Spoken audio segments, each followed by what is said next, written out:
No, no, no, no. Give it a shake. Open it really fast and lick the air. Just.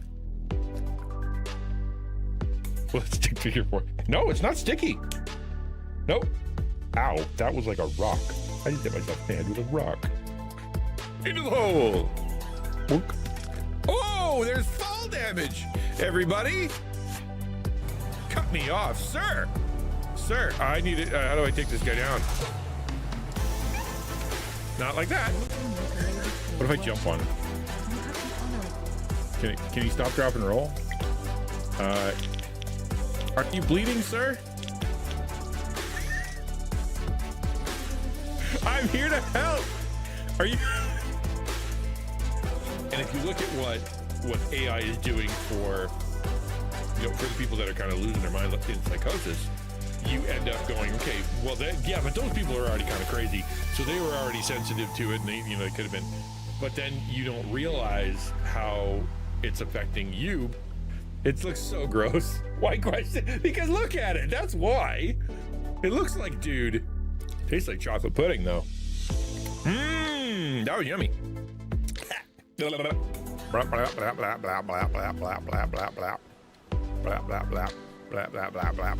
Fly again, birdie. Fly again. Fly. Nope. I was trying to help. Ah! Ah!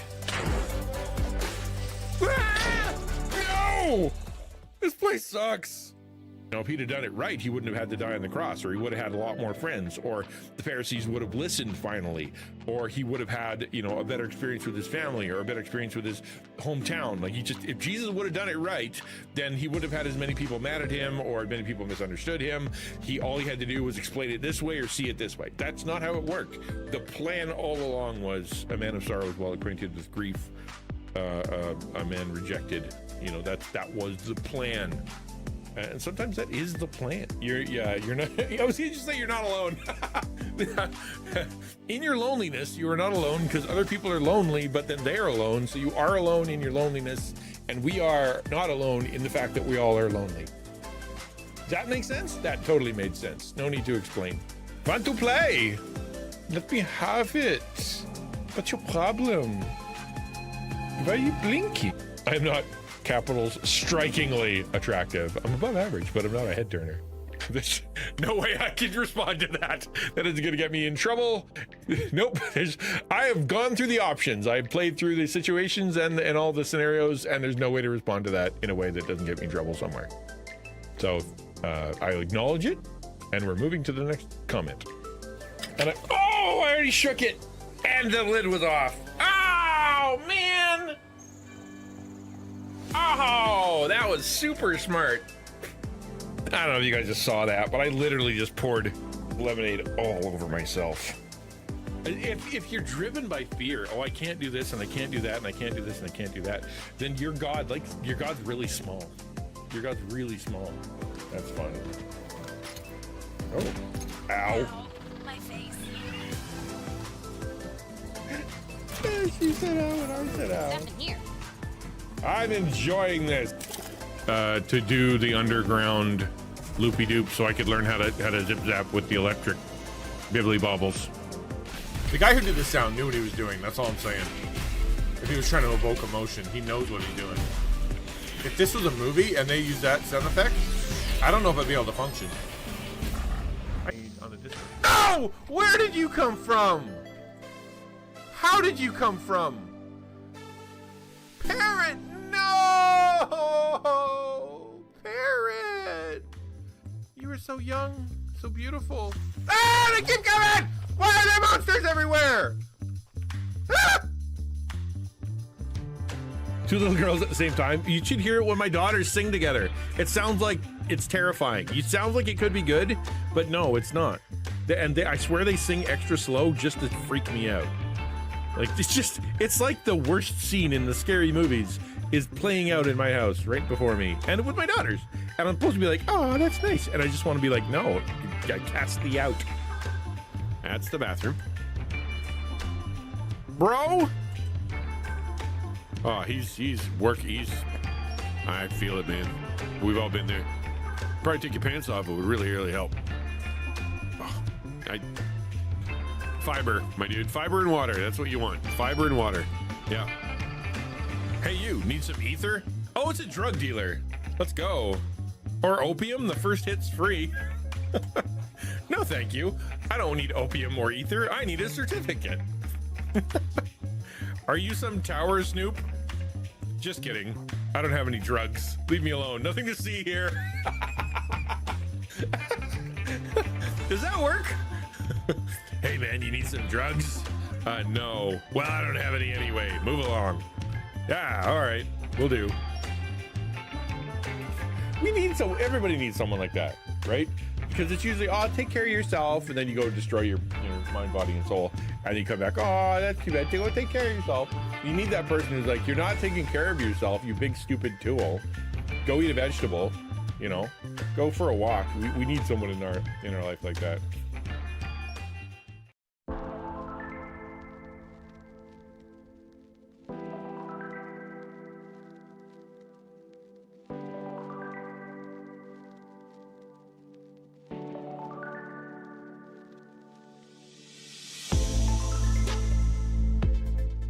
No. Give it a shake.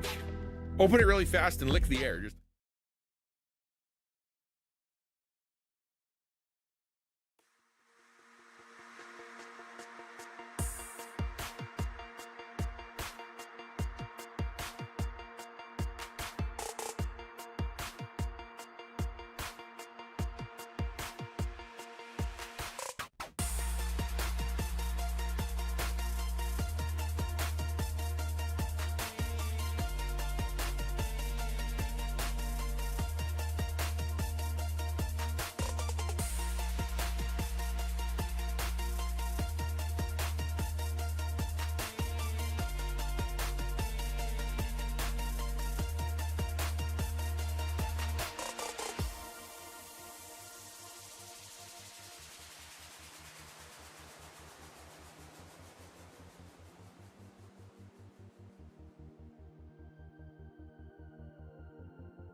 What's up, everybody? Welcome to the stream. Good to see you.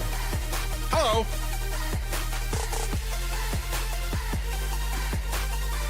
If I hit this button, I can see chat. Which seemed super important this morning. Oh no, that was my PNG tuber. What am I doing? This one, not that one. Where is it? That one. Okay. Fired up the old PNG tuber so I could see chat. What the heck? Good to see you guys. Hello, Jones, and hello, Beardsley. Welcome. Hello, Uke. Hello, Supersonic. Supersonic's lurking these days. Must be a busy boy. I came up with a really good thing to do today for content creators. It's going to be super interesting, really challenging, and exactly where I'm at right now in my personal content creator walk and wild levels of confusion as to who I am, what I'm doing, and why I'm doing it. I think I haven't watched the video, but I watched a video about the topic that this video is doing a better version of, and it's something really interesting. So I'm looking forward to hanging out with ye old content creators and talking about just this thing. It's a challenge. It's going to be a challenge, and I'm being a little bit vague because I don't want to scare you off, but at the same time, it's going to be a if you want to take content creation seriously, and you want it to be something that you are like that you want to grow, you want to connect with the community, all the rest of that stuff. It just feels like that the only way to do this is going to be through this method. This is the way it's got to be done. And ironically, it's one that they talked about 5 years ago. It's one they talked about 10 years ago, and it is perennially true. And even now, especially like the whole in the age of AI slop, in the age of massive, you know, shorts being the only thing anybody could watches, right? Like in that age, what does it mean? How do you build a community? How do you get an actual like, well, you know, I guess for Christian content creators, it's not a fan base. I'm sorry, my jacket is sitting funny. I was watching my live stream back, and I noticed I just kept like twitching, and it's got my jacket driving me insane. I don't know what it's doing. Maybe it's static. So yeah, this is what we're going to be doing today. Hopefully that means you hopefully it's helpful to you.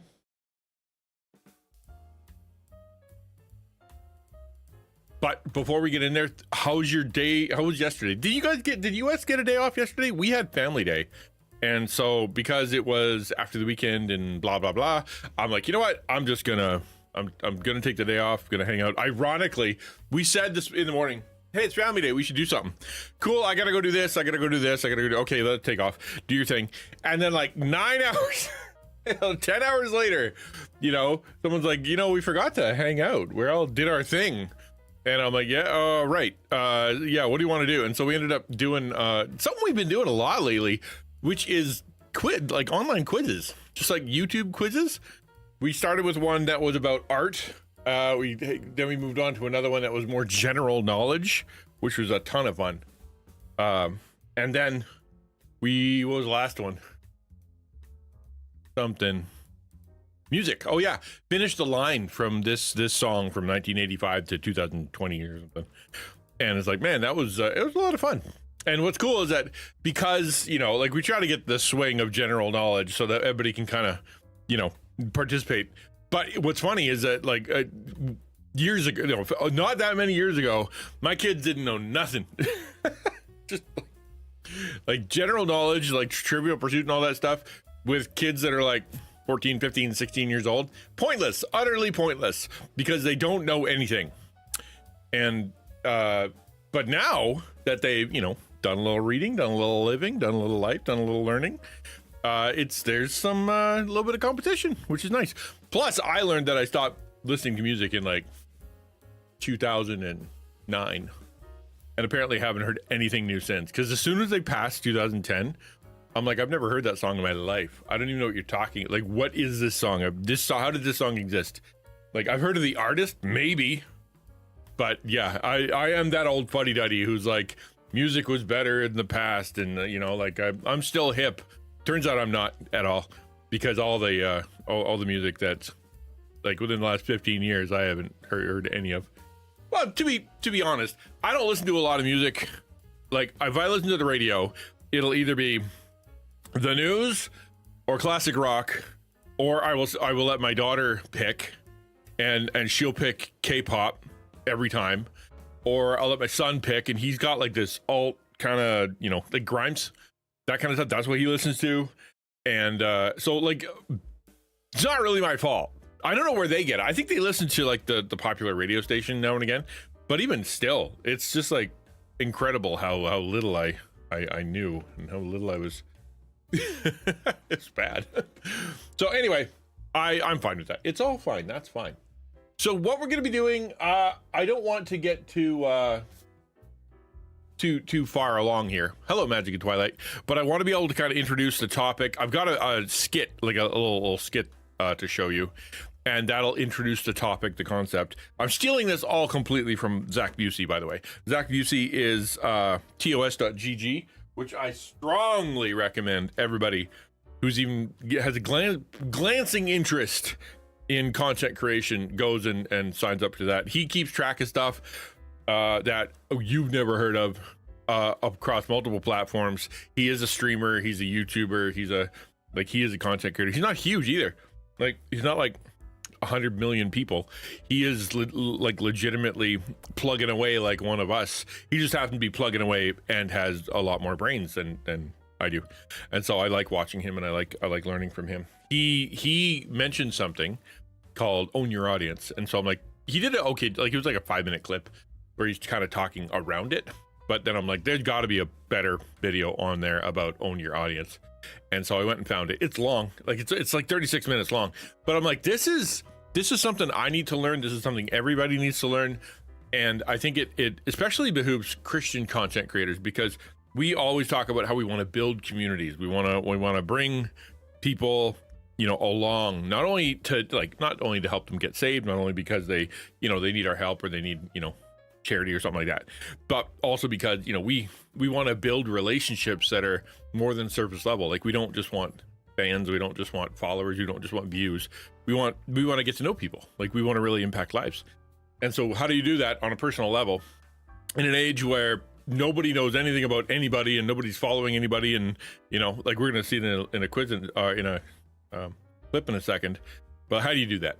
And we're gonna talk about it. And really, it like, if you want the Coles notes, the quick one, like in one sentence, email list. Who knew? So I'm going to let me show you what we're talking about here. I'm gonna do the, where should I do it?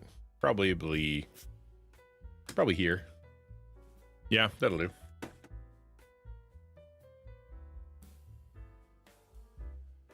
Okay. Make them bigger. How do I full screen this? Why don't I know how to full screen? F11? That can't be right.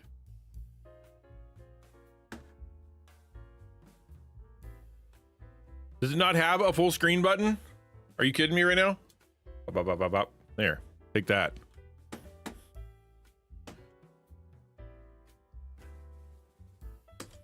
Yeah, it worked. Okay. I think I need to reboot. This is a weird little setup. Can I share? What if I share? Share to, give me just copy link. What if I do that and then I do this? Will it give me all the stuff that I need?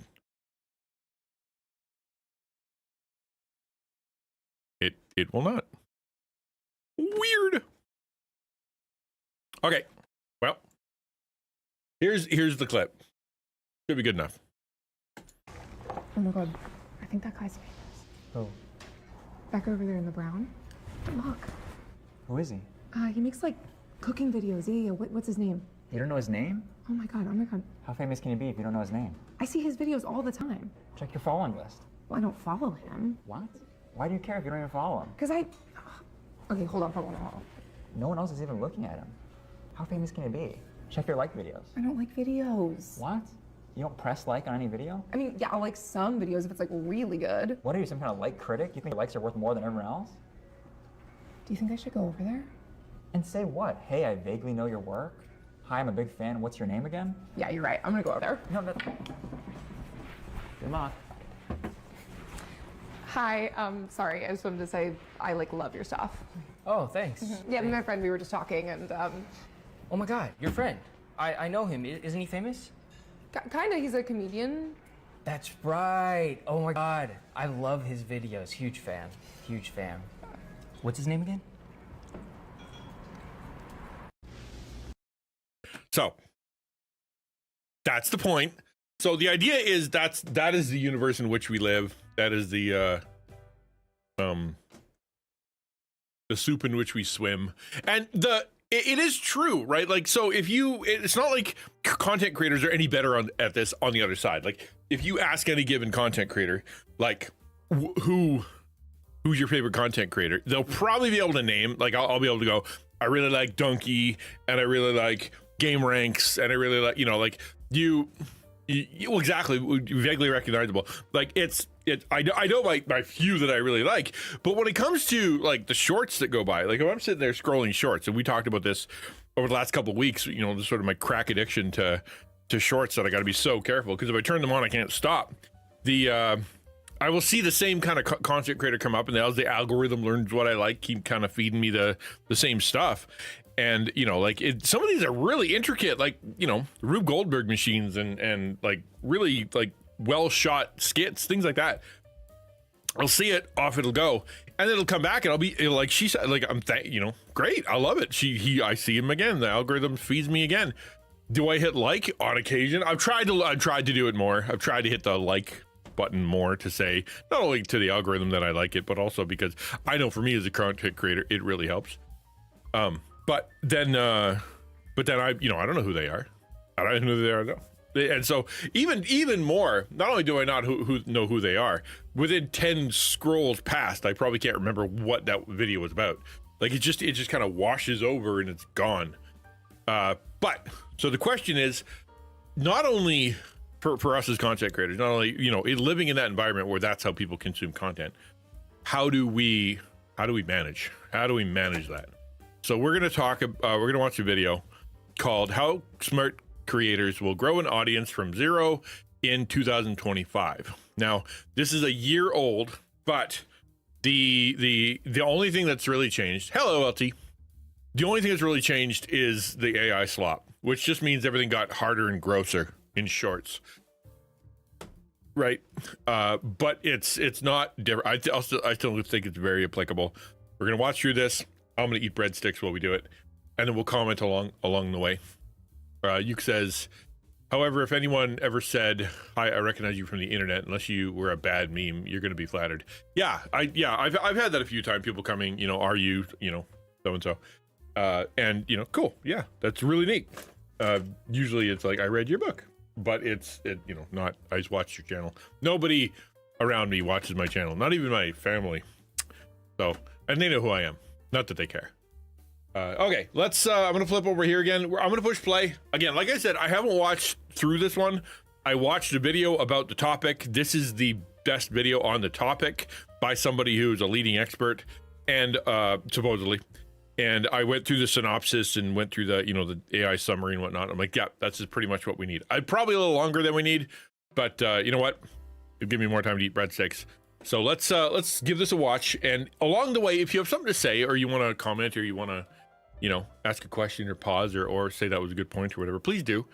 I'll be pausing along the way. We'll probably be doing this until 4 p.m. If it's a long enough video, I tend to squeeze as much out of it as I can. All right, here we go.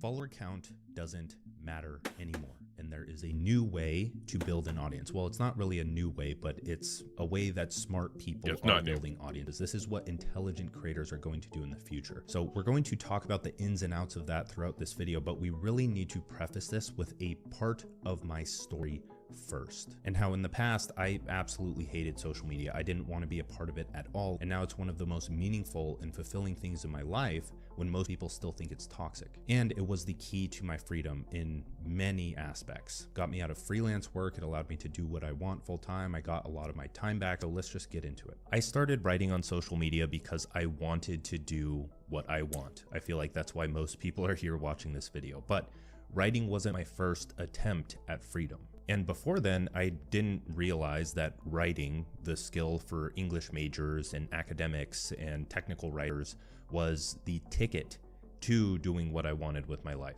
My first real job was as a web designer at a marketing agency for retailers. So think furniture or appliance retailers, and building e-commerce sites for them so people can go online, see their inventory, shop, buy. It was like plug and play. We just designed the sites for them and plugged it into our backend. That job as a web designer came after working at a print shop part-time while living with 7 other dudes in college in this frat house. We were living in the frat house because it had 6 rooms. We turned it into 7 somehow, and we just didn't want to pay that much for rent. We wanted to pay $250 to $400 each, depending on the room that we got, because we were broke college kids. And while living there, I did everything in my power to do what I want, to practice these creative skills that would eventually allow me to do my own thing. Ever since I was a kid, I'd always wanted to do something creative. So during my time in this house and prior, it wasn't just all in this 1 to 2 years that I lived in this house. It was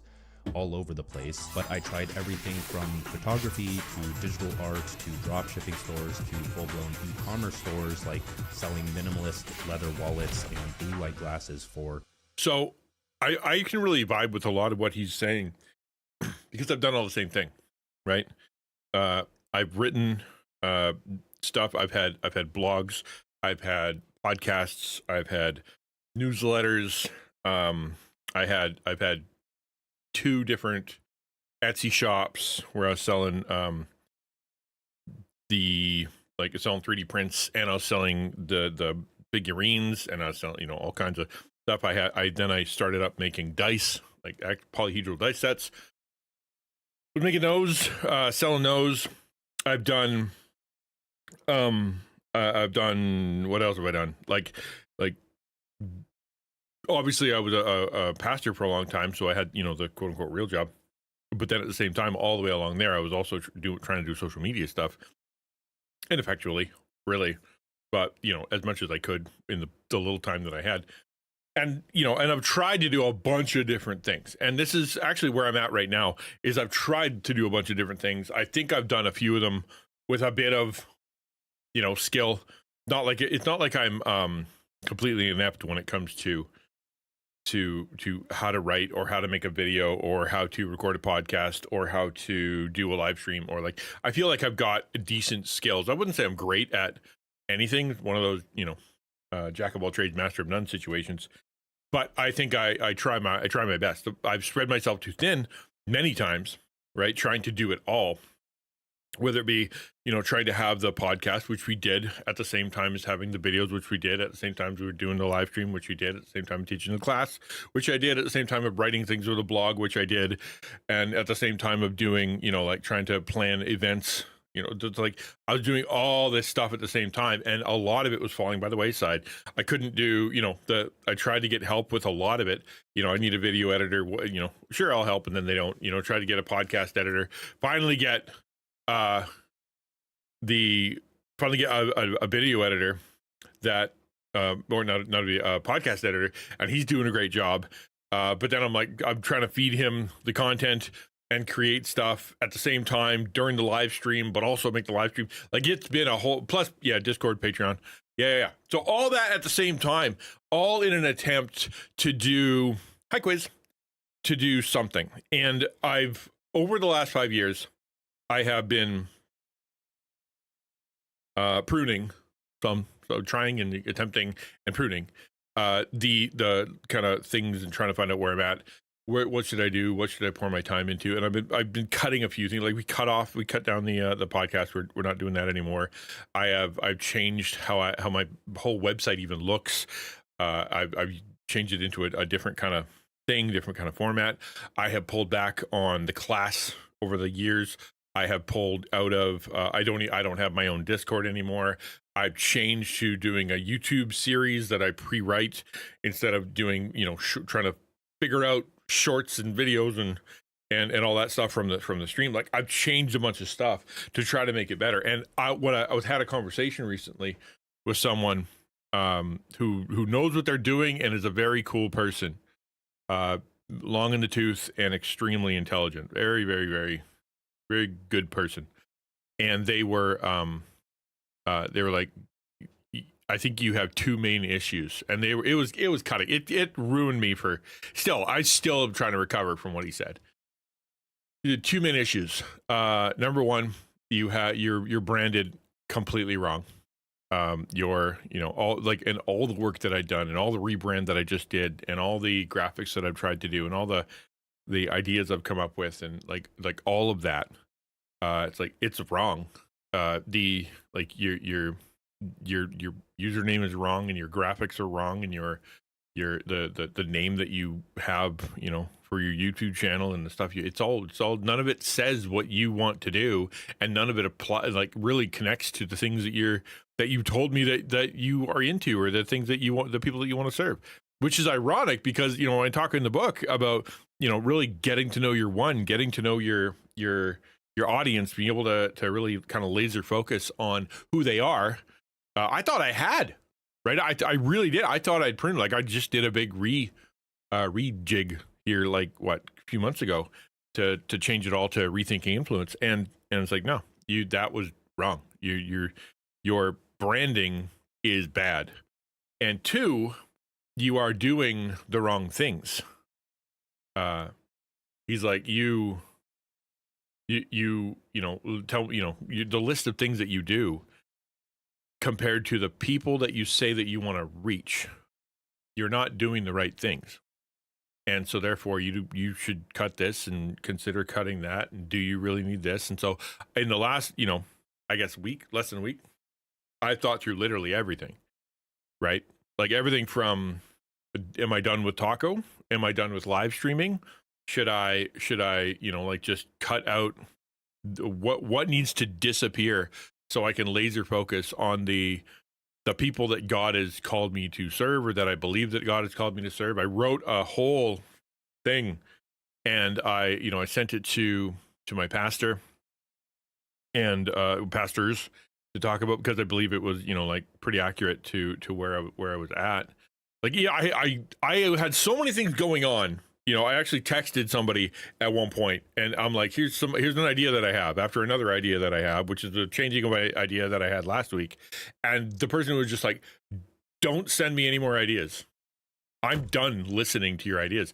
And it hit like a truck, because it like, well, it did, but it was also a sign that I was really spiraling. Like I was like, change this, move this, alter that, try this, what's better. And and in the meantime, last night, yesterday was brutal spiritually here at my house. Like it was really, really bad. There hasn't been this much anger and bad decisions and temptations and misery in my house across the board than there was yesterday for quite a long time. And so I sent it. I knew it was spiritual. I felt this is a spiritual thing. This feels really weird, really aggressive, way more than it deserves. And so I sent a prayer request out to kind of the list of, my list, my people. Like, guys, there's something really amiss in my house. Things are bad in my head too. Like, I mean, I was tempted to quit. Like I was, getting close to thumb over text. Guys, I'm done streaming. I'm going to go work somewhere else. Goodbye. Like things were really bad in my head. I was getting cussed out by one of my kids. We had, the bunch of bad medical things, like just really bad. And then after I sent that text, it abated within moments, like literally moments. So I sent that text like, guys, I really need you to pray. And then within 10, 15 minutes, maybe, of that prayer, all of a sudden get text, apologies and hey, can we go hang out? And, like, can we come back together again? And let's do something for the evening. Like I think we were just inundated with this spiritual attack. And I felt this now for a long time, and increasingly so since I had that conversation with that guy, where I'm still kind of spun. Who am I? What am I doing? But all that to say, I feel this. Right? I'm trying everything. I'm trying to do everything, not because I want to be successful, or not because I want to make money, not because I want to, work for myself. I don't care. I worked for a lot of different places. It's a matter of where am I most obedient, right? Where am I most obedient? And what am I doing that is a distraction? What am I doing that I thought was a cool idea, or was just my ego? Like, what is it? And so I'm processing through that. And so even starting that way is really, really connected to me, because I feel it. I don't know. Does anybody else have a sort of a similar thing where it's like you have tried a zillion things to discover who you are and what you're doing and what your content is, or what job you're supposed to have, or what school you're supposed to go to, and you just kind of spread yourself everywhere in an attempt to figure all that out? And then, had to reel a bunch of stuff back in, or disappoint a bunch of people, or change some stuff, because as you were focusing, you realized you've been choosing wrong stuff. Anybody else been through that? Let's keep watching. Developers, because I was studying programming at the time, and I knew that they stared at screens all day. So I'm like, I should create some blue light glasses and sell it to them and market it to them specifically, because when you first get into marketing or online business, you're told pick a niche, get very specific about your customer avatar, and then create something specifically for them. So blue light glasses were being marketed to everyone. I wanted to market to developers, and I thought I could pull that off, but I couldn't, just because I was unskilled. And of course, I did other things like freelance web development, freelance SEO. I tried pulling off this like drop servicing thing with a 2-hour agency. That's where I got the name for 2-Hour Writer. But in short, you pick a skill, and then you create an offer, and then you attract clients. You focus on getting the clients, and you outsource everything to Fiverr. And of course, for obvious reasons, that didn't work. I tried doing like animated explainer videos as an agency. All of these failed, but the obvious reason is because there's major inconsistency on Fiverr, right? It's, you never know what you're going to get. Like, for example, I tried to get videos done. You know that intro video that I just showed you where the XN is kind of spinning? That took 3 or 4 getting the content, sending it back, getting a refund because it was absolutely not what I asked for, absolutely wrong, really poor quality, until I got one that I thought was what I was paying for, what I actually asked for, what was actually good. Took 4 tries. So if you're like, I'm going to just give it to a guy on Fiverr and he's going to do a thing, then there's a chance it's going to come back and it's going to be crappy. And if you do get somebody who is good at their job consistently, you're going to pay for it. Because they deserve their money. Some people are still good at false. Yeah, exactly. Falsely selling themselves. Again, not that I'm going to get into a diatribe on that, but like a lot of Christian content creators struggling with the falsely selling themselves thing because they feel a sense of God's call and then they kind of jump in with both feet. But instead of jumping in with both feet to the service or to the learning or to the who can I partner with, they jump into, I want to be important. And so they start talking about themselves as president of this or as whatever. The guy I was talking to, he's like, I told him my story. I'm like, yeah, I started this whole thing 5 years ago, and I went from I don't have a job, I don't need a job, I'm not gonna get a job because God's calling me to this, to I probably should go get a job because it's insane for me to decide to go full time in a job I've never done before on a platform I've never done. It's just nuts. Nobody should do that. It's just not right. And so I went to look for a job and had a really miraculous, like literally Balaam's donkey moment where somebody was like, trust God, just trust God. And so I didn't get a job. I backed off of it all. And I'm like, okay. And God's been, faithfully taking care of me for about 5 years, almost 5 years. And he said to me, I only know 2 people who that has happened to, me and you. And he's like, but I've heard this from a lot of people. God told me to do this. God said to do it full time. And God said that I'm not supposed to have a job. And they went back to their work after 3 weeks. They went, they lasted a month. And then they're like, oh, this is hard. And then they went, then they go back to work. It is very exceedingly rare, right? And so I believe God has confirmed me being here. It's just I have tried a zillion things. So yeah, I get it. Yeah, totally. Falsely selling themselves. As we know, failure is a very good thing. You don't learn anything from praise and success. That can actually make you go blind. You learn everything from negativity, feedback, and failure if you can not drown in it and you can pick apart and notice the signal in those things. Because again, most of the negative feedback is just people that are angry at you because your worldviews don't mesh, your goals don't align. The reason I got the web design job after all of those failures is because I was in my 5th year of university. I still had maybe 2 years left just because I switched majors so many different times. I went from business to marketing to graphic design to filmmaking. I spent a semester in like each of these things and I switched to these weird majors. Eventually I landed on coding. And then one thing that I realized here is I actually enjoyed coding so much. Thank you.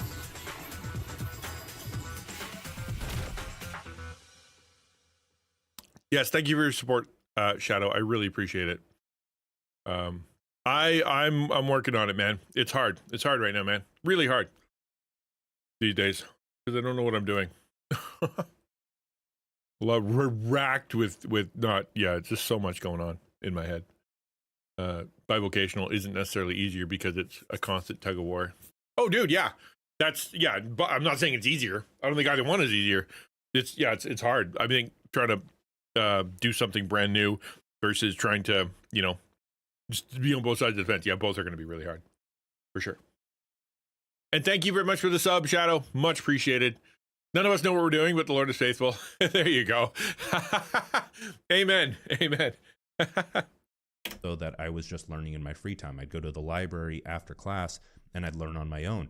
And then I'd go home and I'd take tutorials, and I ended up learning the entire course curriculum that I was taking in college in like 2 to 3 weeks through self-study. I stopped going to classes and I still aced all the tests. So that showed me the power of self-education. If you actually have a goal and curiosity, you can learn so much more, so much faster than most people are. And that's how you get ahead of everyone else. The thing here is that once I got the job, I knew that the clock would start ticking down toward my demise, because getting a job was the bane of my existence. I was in my 5th year of college because I was trying to take out loans and push back how long I would have until I had to get the job, just so I could practice and try to make one of these businesses work. I was Now, because not that he was lazy. He's clearly not lazy. He wanted to work for himself, and he just saw the idea of working under someone else or working with other people or working for someone else's vision would be stifling, right? And I can appreciate that. I really can. Like, it is a hard thing. Like, there's a big difference between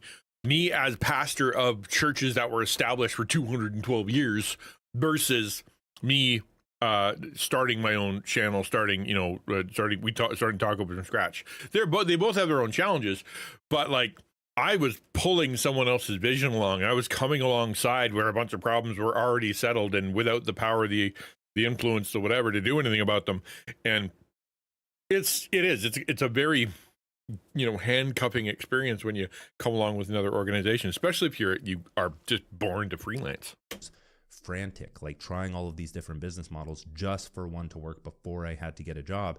Because once I get a job, I knew from just my prior observation and experience that it was a downhill battle from there. Responsibilities would start to stack up. I'd fall into the conventional life path. All of these things would happen to me that I didn't want in my life. But luckily, thanks to all the experimentation and curiosity and trying all of these different business models, I found my way. I spent most of my time at the job just procrastinating on my work, pushing that off until the last minute so I could focus on freelance web design, because I had learned so much that I knew I was on the verge of something working.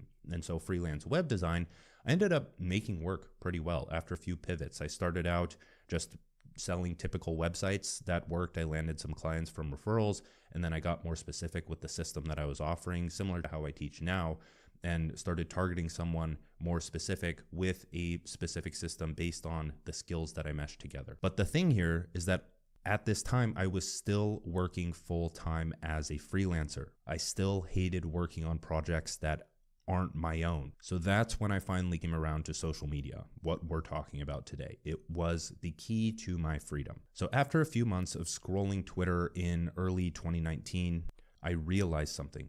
People were just writing. No images, no designs, no time-consuming video editing, like sending text to a huge public group chat. People were talking about things I already knew. I often thought I could write that tweet. People were using their profiles as a way to attract clients. A few did so with web design, and it's like, hey, I could do that too. And finally, the people were actually cool. I felt like I was in a place that didn't have business speak or the professionalism I despised, but they were still cashing out big. And let's go back for just a second. Because I want to Christianize this, I guess, a little bit. Right. So what he's talking about is he jumped on social media. What did he see? Right. What did he see on social media?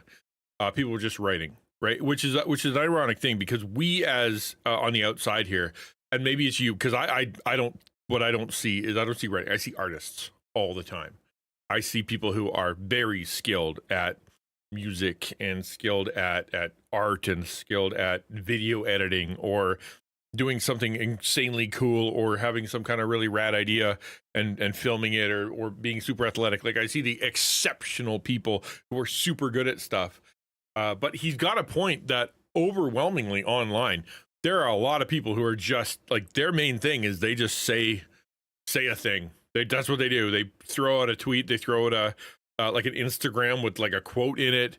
They put out a blog, or that's what they do.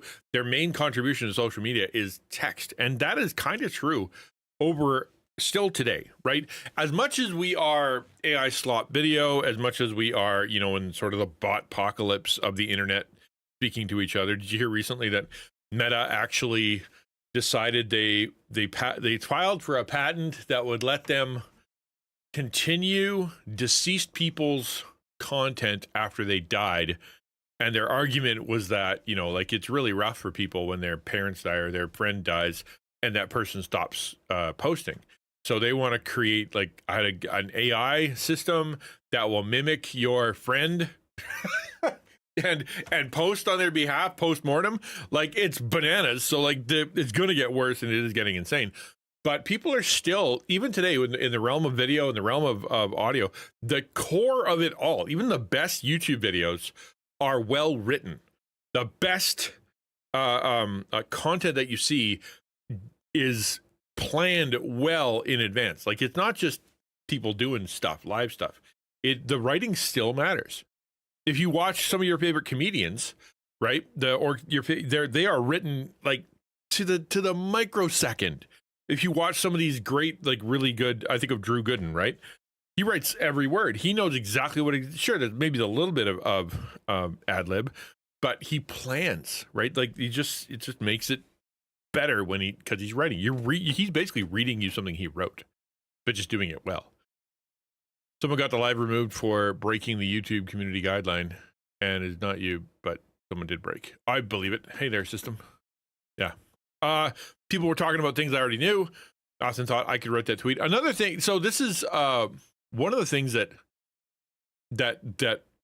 Christian content creators particularly struggle with is the idea of I don't know enough to be able to post, right? I don't know enough Bible. I don't know enough, history. I can't argue. I'm not good at apologetics. I'm not an expert at anything. I'm too young, too old, too whatever. And this here is that it's the things they're talking about, things I already knew, as in the people that they're going to reach, the people that they're going to connect to are the people that are like them, that kind of know what they know or care about what they care about, right? Because I think everybody's an expert on something, right? Like everybody, like it's whatever they're interested in or whatever they're hyper focusing on or whatever they grew up with or whatever their thing is.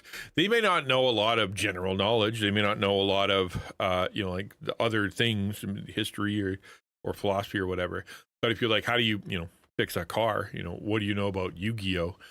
They can talk for a million years, right? And so the realization, one, people were just writing stuff. Second, people were just talking about things that they were interested in, right? They were talking about things they're interested in. Like, and as a content creator, that means when you plan your content, when you're looking for things that you want to do, you having the same realization, having a little bit of prep, not being ultra talented, but taking the time to learn how to write, to do good at something, whatever it is.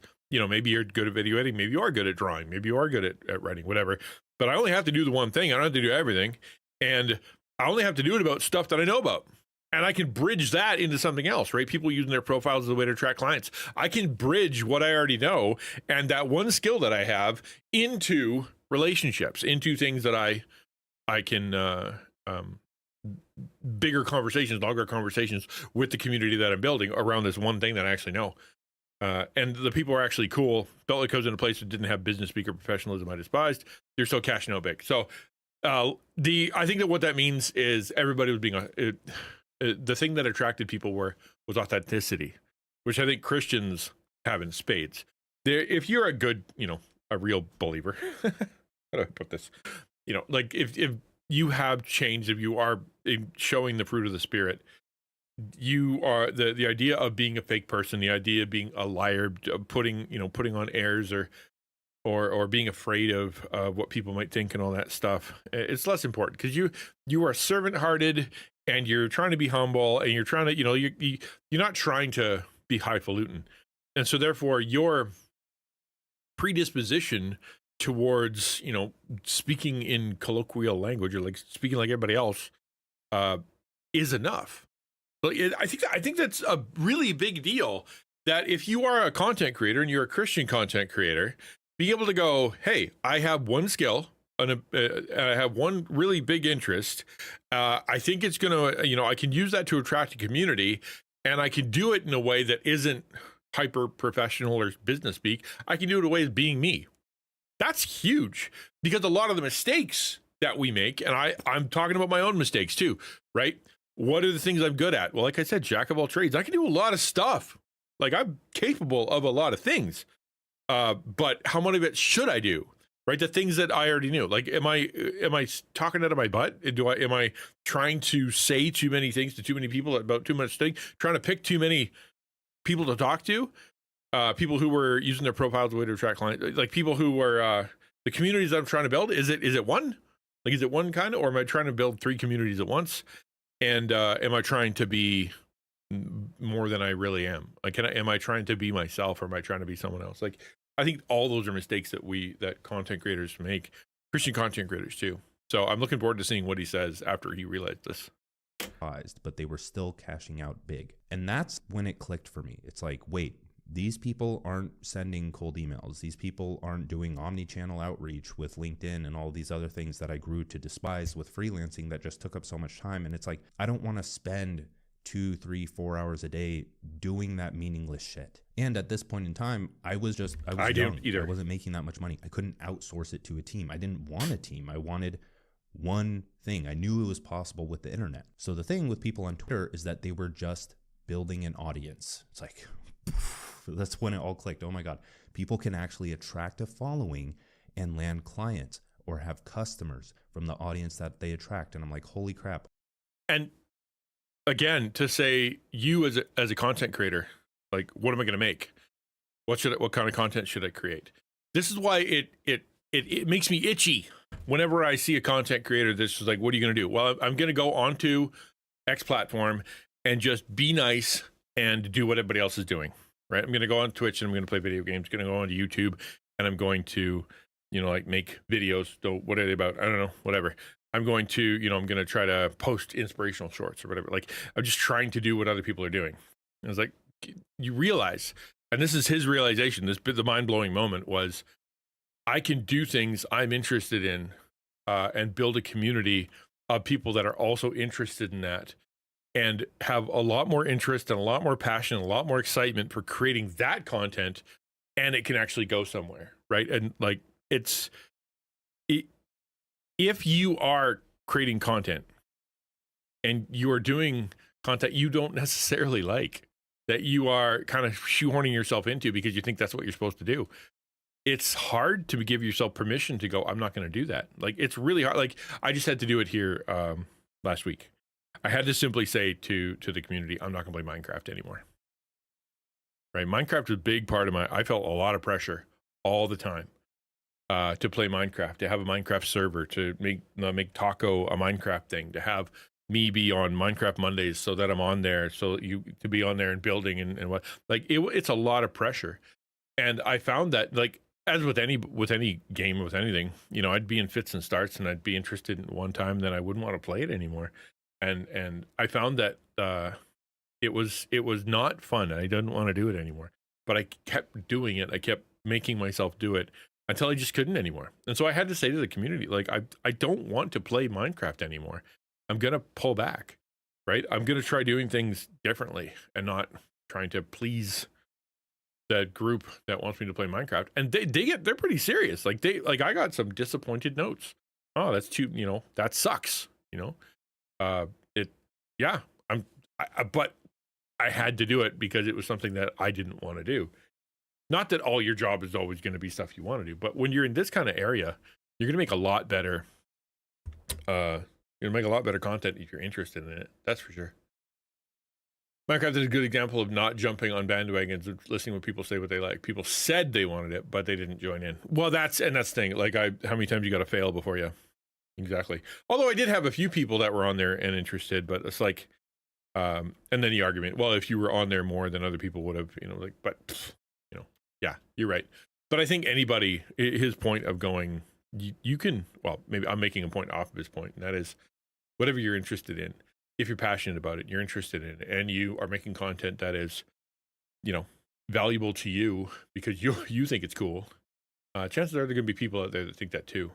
And if you're consistent in it, chances are you build a community about anything. Like, you're like, wow, there's a whole community of people. It's always surprising.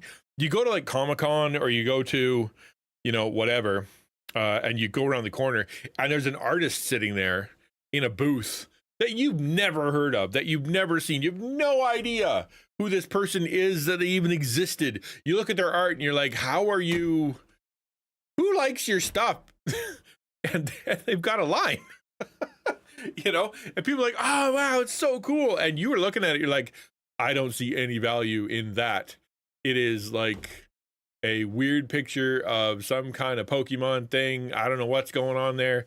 I don't understand. Like, so you would look at that cold and go, that is valueless. Nobody's going to want that. And yet you go to the fan meet and suddenly there's a line of people who want that.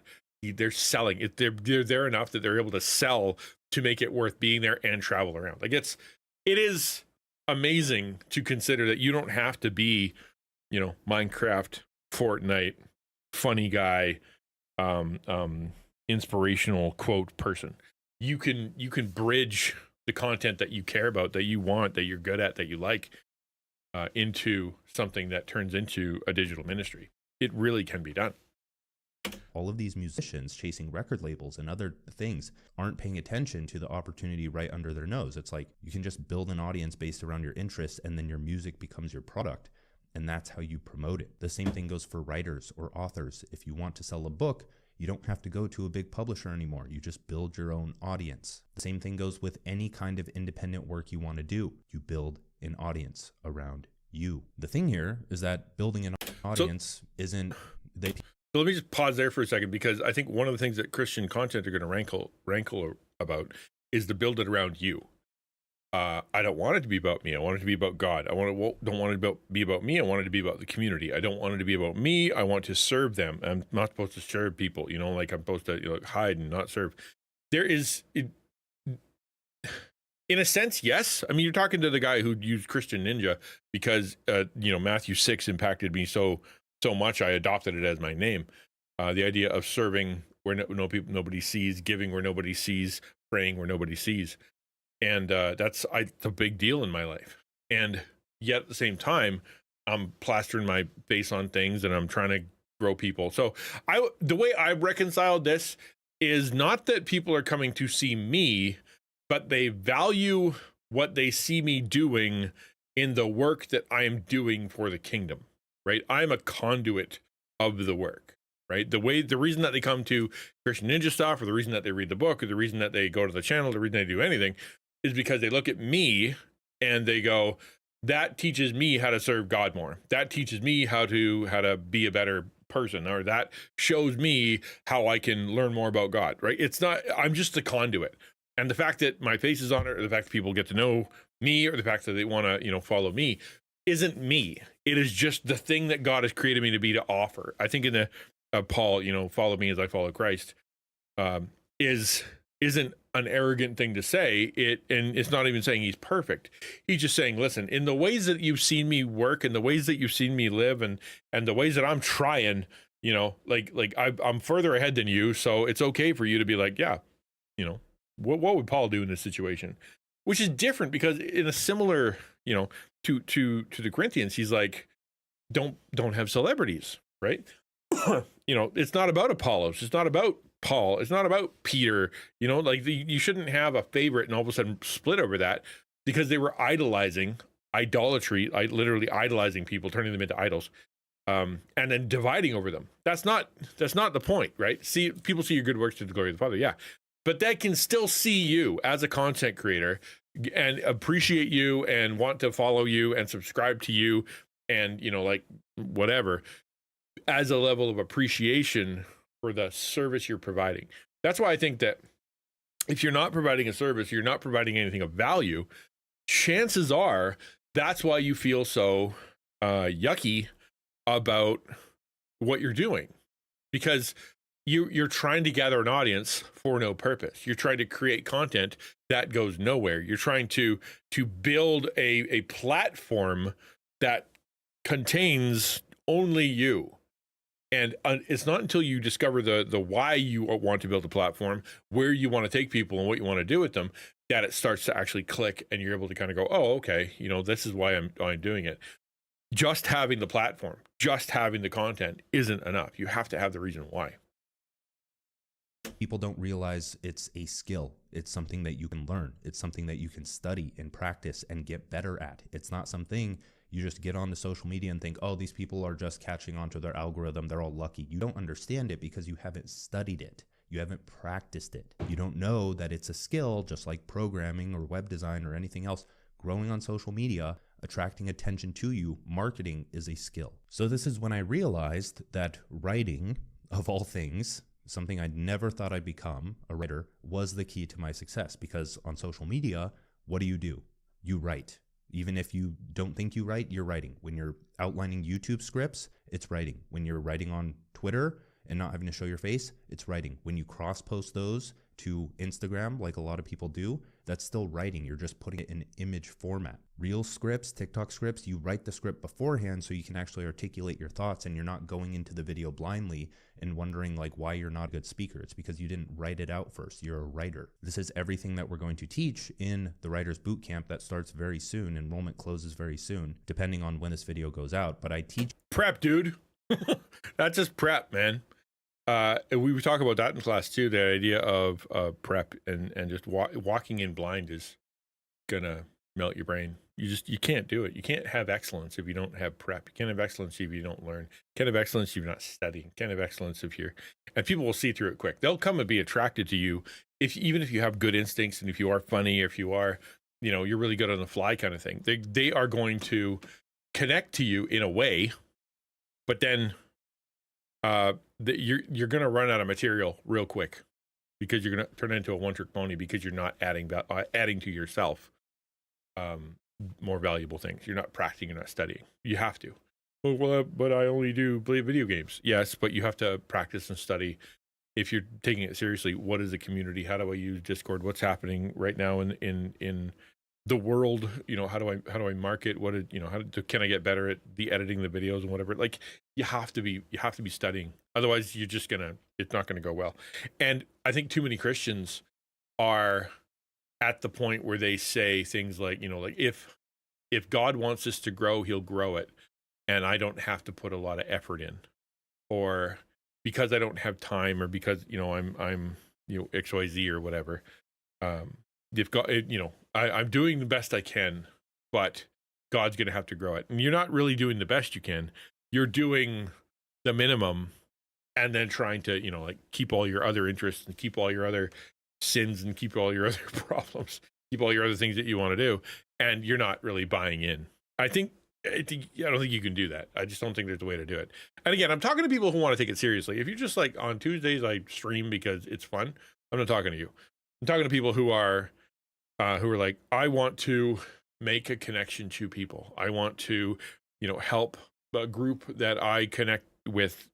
Like, I was a child of an alcoholic. I want to talk to people like that. I want to talk to people who are lonely. I want to talk to people who have hopelessness. I want to talk to people who are, who are involved in this game, but it's so toxic and gross and salty. I don't want them to be that. I want to be available. Like, if you have a purpose, a reason for being, that's who I'm talking to. God's in charge of growing it, but we need to work as unto the Lord, to work as much excellence as we can muster. Yeah, it is God's, he gives the increase. That is true. But you'll never find a pastor, a missionary, a singer, an artist of any caliber that God is using for any reason who isn't working. Right? They're working. They may make it look natural, but they're working. Right? One of the criticisms I had for the guy that was like, you need to do this or that or that, whatever thing. He was super nice. I'm painting him as like he was being mean. He was not. He was being very nice. I'm like, when, man? Like I wake up, I do family, I come into my office, I stay here until it's supper time. And he's like, well, you got to also do. And I'm like, when? Like, I didn't say that to him. Because he was being nice, and I'm like, okay, I'm not going to argue with him. But like, I do a lot of work. But the answer is, I'm doing a lot of the wrong things. And so therefore, that needs to, I just need to do something that I've known I've needed to do for about 4 years now, and have decided, and just never did.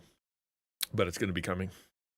To my entire content ecosystem. I help you build it out. That goes from writing posts to threads to newsletters, then turning the posts into all platform posts and real short scripts, if that's what you want to do, turning the newsletter or thread into YouTube video scripts or solo podcast scripts. So it's this entire You do all content with just writing for 1 to 2 hours a day. And this is the first time that I actually am teaching part of my YouTube strategy. Yeah, that is the thing that's one of the things I've known I've had to do.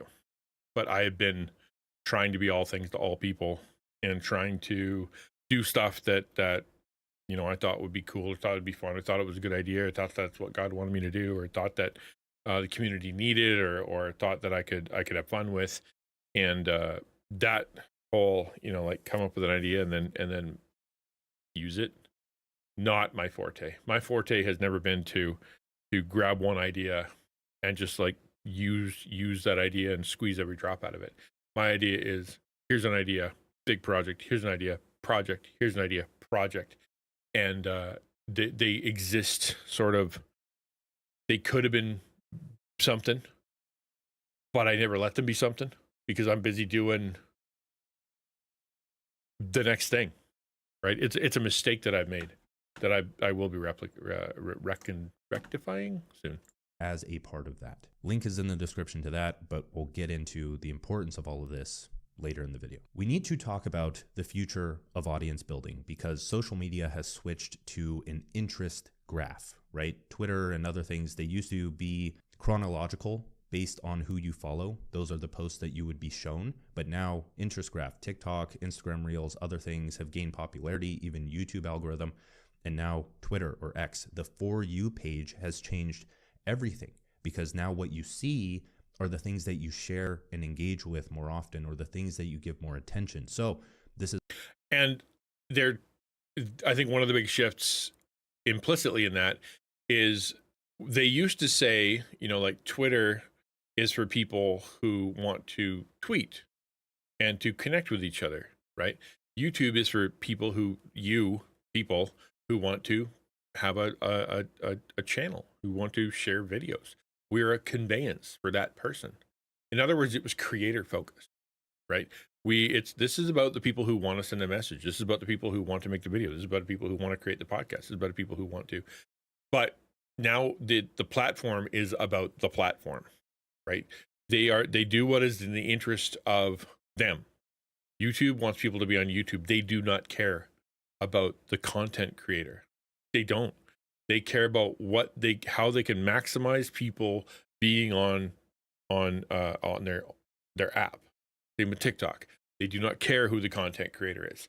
It could be garbage. It can be trash. It can be addictive. It can be gossip. It can be lies. It can be miserable, or it can be great. And it does not matter so long as you stay on the platform. They do not care about the content creator, right? Same with X. X wants you to be on X. They're doing everything they can to be on X. You know, like, here's the list of people you might want to follow. Here's a bunch of news that you didn't even know was happening. Here's some hashtags that try to click on those. Here's a freaking AI girlfriend so that you can, you know, like have this little private conversation with a bouncy blonde that has no purpose on Twitter except the fact that they want engagement. They don't want you to leave. That's a big difference. Meaning they are no longer a conveyance of content creator to community. They are using content creators so that they keep people on the platform. I think the only difference is really Twitch. Twitch, the way that it's set up, as much as we complain, you know what I mean? As much as we complain about Twitch being hard to grow on, right? Like, there's no discovery because it's what they call the Kingmaker system, which is that goes by how many people you have to zero. There is some, you know, recommended for you. You can do kind of that. I don't know how that works because, you know, tags. I don't know. There's some kind of weird discovery thing on the recommended, but it's still people that you follow. Regardless, it still feels like Twitch is trying to, Twitch is still the place where communities are connecting to the creator, and Twitch sees themselves as a conveyance of that. They're trying to get out of it. That's why they're trying to be like, well, what if we can become TikTok and do shorts? You know, what if we can create something that people want to stay on the app so we can sell them ads? What if we, how can we keep them on, like they're trying because they want money and they're seeing it work, but Twitch inherently isn't built that way. And so I think it might be the last bastion. I can't think of anywhere else that also has, like, even Facebook. Facebook used to be, hello, Jocelyn. That Facebook used to be, that's where I go to see my friends. That's where I go to see my family. It's where I go see extended family. What's going on? No longer, right? Those are buried. They're gone. Like, you don't even see the people you follow. You see news agencies and everything else, right? It's not about the creator anymore. It's a blessing and curse. It's a blessing because follower count doesn't really matter anymore. You can post something, and if it's good, and if you actually have the skill of content writing and engagement and social media, like we talked about earlier, you know how to make it work, then you can consistently go viral. What's going on, Jocelyn? Of course, that's not what we want to bank on, as we'll talk about, but it's possible. Your follower count doesn't really matter because now you can write a viral post, have it go viral, and then funnel that traffic to an email list. Before we go further, I want to share a quote that Naval posted recently because what's going on in the hospital? it will frame a lot. Shorts, reels, and tweets are naturally shallow because there's no time to go deep. That's important because if you want to survive as a creator going into the future, then all of these short form platforms, they're not going to be as relevant as you think they are in the future, and you're not going to get all the results that you want out of them. Banking. That is dead on true, right? So your tweet will disappear, your short will disappear. Like, when it'll go up in the algorithm, even if it blows up, it's gone in days. Nobody remembers it. It's moved on. People aren't going to search it. They're not going to go find it. Maybe if it's like content and it has really good tags and it actually has something to learn, maybe. But like, if it's just gone, the things that they're going to go see is your other content, is your website, is your email list, is your blog, is your, your podcast, your long form video, right? Jocelyn fell and broke something on, okay. Can I, yeah, let me pray for Jocelyn on YouTube real quick. Lord, thank you for today, and thank you for walking with us everywhere we go. I pray for Jocelyn, who is in the hospital with a broken something, that you would help it heal well, that you'd give her the doctors that know more, and that you would be with her, surround her with family and friends to be able to take care of her. And as she recovers, make it so that this time that she's gone through a little bit of miserable stuff, teaches her something that she can use to serve others. Amen. On YouTube advertisements to pay you, or now X advertisements, like the payouts for creators that have been increasing, that's not a good way to control your income. You need a way to consistently sell products and services that help other people and that you can charge more for. I can make like $300 a week or a month on Instagram Reels. I can make like 1,000 here and there on Twitter. I can make 10,000 here and there on YouTube. Now that's life-changing money for a lot of people, but with the same amount of traffic, me creating the same exact videos, I can make 3 to 4 million a year selling my own products or services. The other point here with tweets, shorts, reels being let's just pause on that to talk about you broke your leg. Oh, that's too bad. I hope you feel better. I know that kind of sucks. Yeah, like if you listen to what he's saying, like make 1 million, make 1,000, whatever. Just instead of hearing numbers, hear reach, right? I can reach communities that care about my stuff and that I'm actually having an impact on, right? Don't listen to money. Hear people that I'm actually connecting to in a meaningful way. So let me back up just real quick to hear what he said. And instead of hearing money, hear communities of people. With the same amount of traffic, me creating the same exact videos, I can make 3 to 4 million a year selling my own products or services. Right. So the in-between stuff, the stuff that you are doing that isn't the short, isn't the podcast, right? Or isn't the art. That's the thing that's going to connect to people a lot more. That's the point. For it could be your, pardon me, could be your Discord, right? Could be your Discord where you, that's where your main community stuff's happening. My Discord blew up to 10,000 people, to 1 million people, to 3 million people. And why? Because they found value over there that was beyond just seeing my my stuff. In the same way, it's like I was able to create a tool or a Devo or create a community or a gaming, whatever. That was able to get bigger because people found it. So don't hear money, hear reach, and hear lives you were able to change. The other point here with tweets, shorts, reels being shallow is that to stay relevant on social media, you can't go as deep as you used to. You have to stay rather shallow. And this isn't a bad thing because you're forced to meet people where they are, beginner level, and actually change their lives to the point of understanding your depth. If you understand the stages of psychological development or ego development, you understand that people are operating at different stages of those development, and most people are lower on those stages, and those are the ones on social media not really focused on a goal. They're very distracted. And so your job, if you're trying to raise consciousness or you're trying to help people develop towards what they're meant to do, then you're going to have to start rather shallow. This is what a lot of the spirituality people get mixed up, is they're trying to target people in this unitive stage or even this transcendent stage, and they don't realize that that's like 1% of the population. You can still That is 1,000% true. So I learned this way early in my career. I walked into a church. My first church was German immigrants who were Baptist and had been in that church for 45, 50, 60 years, right? Listening to sermons, reading the Bible, singing the songs for half a century, okay? And I would present a piece of theology, basic theology. And I would hear, I've never heard that before, right? And it would be like systematic, fundamental stuff, just about how people are saved. What is sin? Something about God, like how the Holy Spirit works, the community, the way that the temple works, something. The connection between, the trees in the Bible. What does that mean?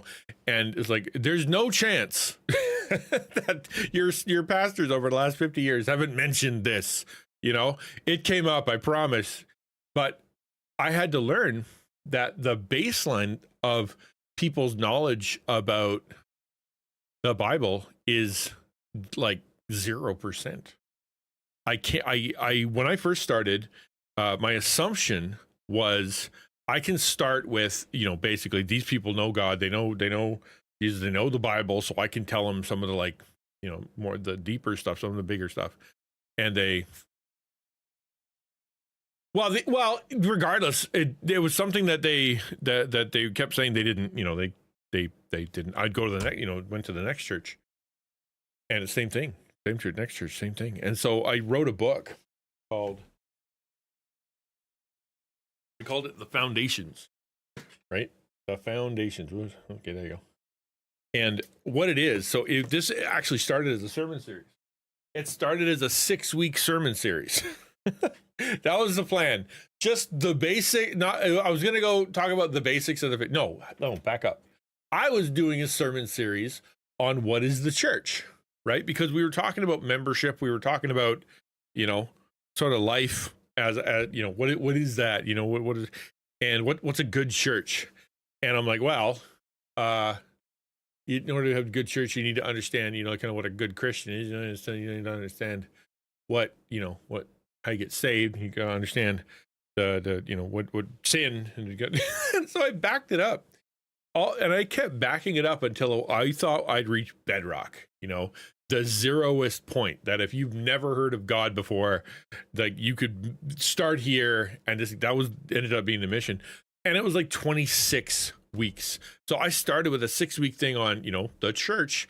And in order to back it up to where I thought was the beginning, I had to back it up 20 more steps. Okay. And to all that to say, for him, he's talking about, let me hear it again, just because my brain is mush. People in this unitive stage or even this transcendent stage, and they don't realize that that's like 1% of the population. Yeah. So that's the point, is that I needed to learn that most people need to start at the big base beginning, which is actually one of the mistakes that Taco fixes in the other, like that we covered, that the other ones don't. Like if you go to any content creator group, if you go to any content creator training, they're going to tell you about tech. They're going to tell you tips and tricks. They're going to tell you about how to maximize your reach on TikTok. They're going to tell you how to use hashtags. They're going to tell you about how to know your one, how to craft an audience, all that stuff. Taco starts with, why are you doing this in the first place? Why are you even turning on the computer, right? Because I believe strongly that you need to go all the way to the beginning before you figure out the rest. There'll be a lot of people on there they'll learn all the tips and tricks, and they'll go through all the stuff that is for them, like they're trying to grow, they're trying to get bigger, they're trying to serve God, they're trying to do that stuff. And they will, and then later they'll be like, I've lost myself. Why did I build all this? What was I trying to do? Now that I've got this, what do I do with it? And that's why I don't want anybody to start there. I want them to start with, who am I? What has God made me to be? What is the message that I have? How can I bridge to a community? Let's start there. That's nobody else is doing that I know of. Nobody. The underpinnings of the baseline concept of why are you doing Christian content creation? And still talk about your interests, but you have to frame them for the people lower and raise them up the ladder to where you are. So people think that writing clickbait hooks and other things are all bad, which that just isn't the case. One stock can be down while the index fund is up. It's not only one thing that makes something bad. If the hook is rather shallow and clickbaity, but the entire content of the video expands someone's mind and takes them beyond that, then I would say the overarching narrative of that specific thing that you're trying to label as good or bad is good. Now, the last thing here before we move on is that if you want to build and keep your audience, newsletters are more important than ever. So, does anybody have their mind blown by that sentence? Newsletters, right? Because newsletters is like, that's what Paul was writing. Like the idea of, here's where I am and here's what's going on and here's the insights that I'm seeing, and things like that. Like, it's like the fact that a newsletter, an email list, like that kind of stuff is important. I remember hearing this exactly, very boomery, exactly. I would dismiss this outright. So I heard this 5 years ago when I started. You have to have a newsletter. You have to have a newsletter. You have to have, and I thought, why? Like, who's going to sign up for more spam? Who's going to sign up for more, more of that? They want to come for a video. They want to come, for the podcast. They want to come for the content. That's what they want. They don't want like that. Nobody's reading emails. Who even reads email anymore? And yet I've heard it so consistently over the last while that you can't get away from it. You just can't get away from it. So here, this is where the meat. That was a lot of preface, but this is kind of where the meat of the whole thing is going to be. Play with the idea of a newsletter seems like a good reference to look back on how the channel has grown over time. Yeah, partly. I never do that. I looking back is something I'm terrible at. I go this way. Hey, creepy. Good to see you. Social media becomes a first layer for followers to be introduced to you, not a place to be nurtured or educated. Again, this is mostly. So if follower count doesn't really matter anymore and anyone can go viral, what do we do? I'm going to read a tweet by Alex Lieberman because I feel like it frames things pretty well. I'm long-term bullish on newsletters. Owned audience is more important than ever before as social algos switch to interest graph. Podcasts is just as crowded as email and audience growth is way harder. The unit economics are beautiful at scale, 80% plus margins. There are tons of new newsletters, but most of them are shit. Care more about short-term monetization versus long-term reader loyalty. What have I been talking about for the past 2 to 3 years in my videos? There's a group of people that... Oh, no, I just discovered you. For Christian content creators, right? The owned audience, you might rankle at that, the idea of owned audience, but just say the community that connects to you most, right? The ones that when you show up, they show up. Those people, the real ones, the hardcores, right? The ones who show up. You all know who they are. Podcast is crowded. Yes, everything's crowded. You know what I mean? Like YouTube is crowded and TikTok is crowded and everything's crowded. There's so much. And So growth there, especially like, especially podcast, because you're asking for an hour of their time, half an hour, whatever your podcast length is. You're asking for that time, and you haven't earned the right to ask for that time. Can you imagine a stranger walking up to you and going, "Hi, can I have 2 hours of your time?" You're gonna be like, "For what?" Like I have things to do. That's all filled. All my time is filled. For me to give it to you is a big investment. And I don't know you. You haven't earned it. So how do you earn the right? Well, you earn the right with your other content. You earn the right with your previous relationship, right? If someone, you meet them at church and then you have, or somewhere else in social, and you have coffee for a minute, or you wave, and then you have a couple conversations standing in the foyer, and then when they come up to you and they go, "Hey, can I have 2 hours of your time?" You can go, "Oh, well, at least I know you, sure. I guess I can give you a try." They turn into a psychopath or trying to sell you something. You're like, "Okay, then no," but at least you were willing to try because of the previous relationship. This here, it's like, well, I hope they find my podcast. Why would they find your podcast? Why would they trust you with their time?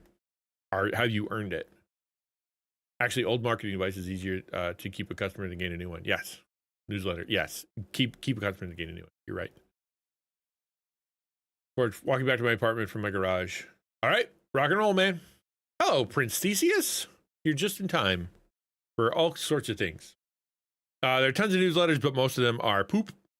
They care more about short-term monetization than long-term reader loyalty. So I would say that for us as Christian content creators, we look at this and we say they care more about trying to go viral or trying to gain attention or try to be cool or try to, whatever, than sharing valuable things, prepped things that really speak to the community.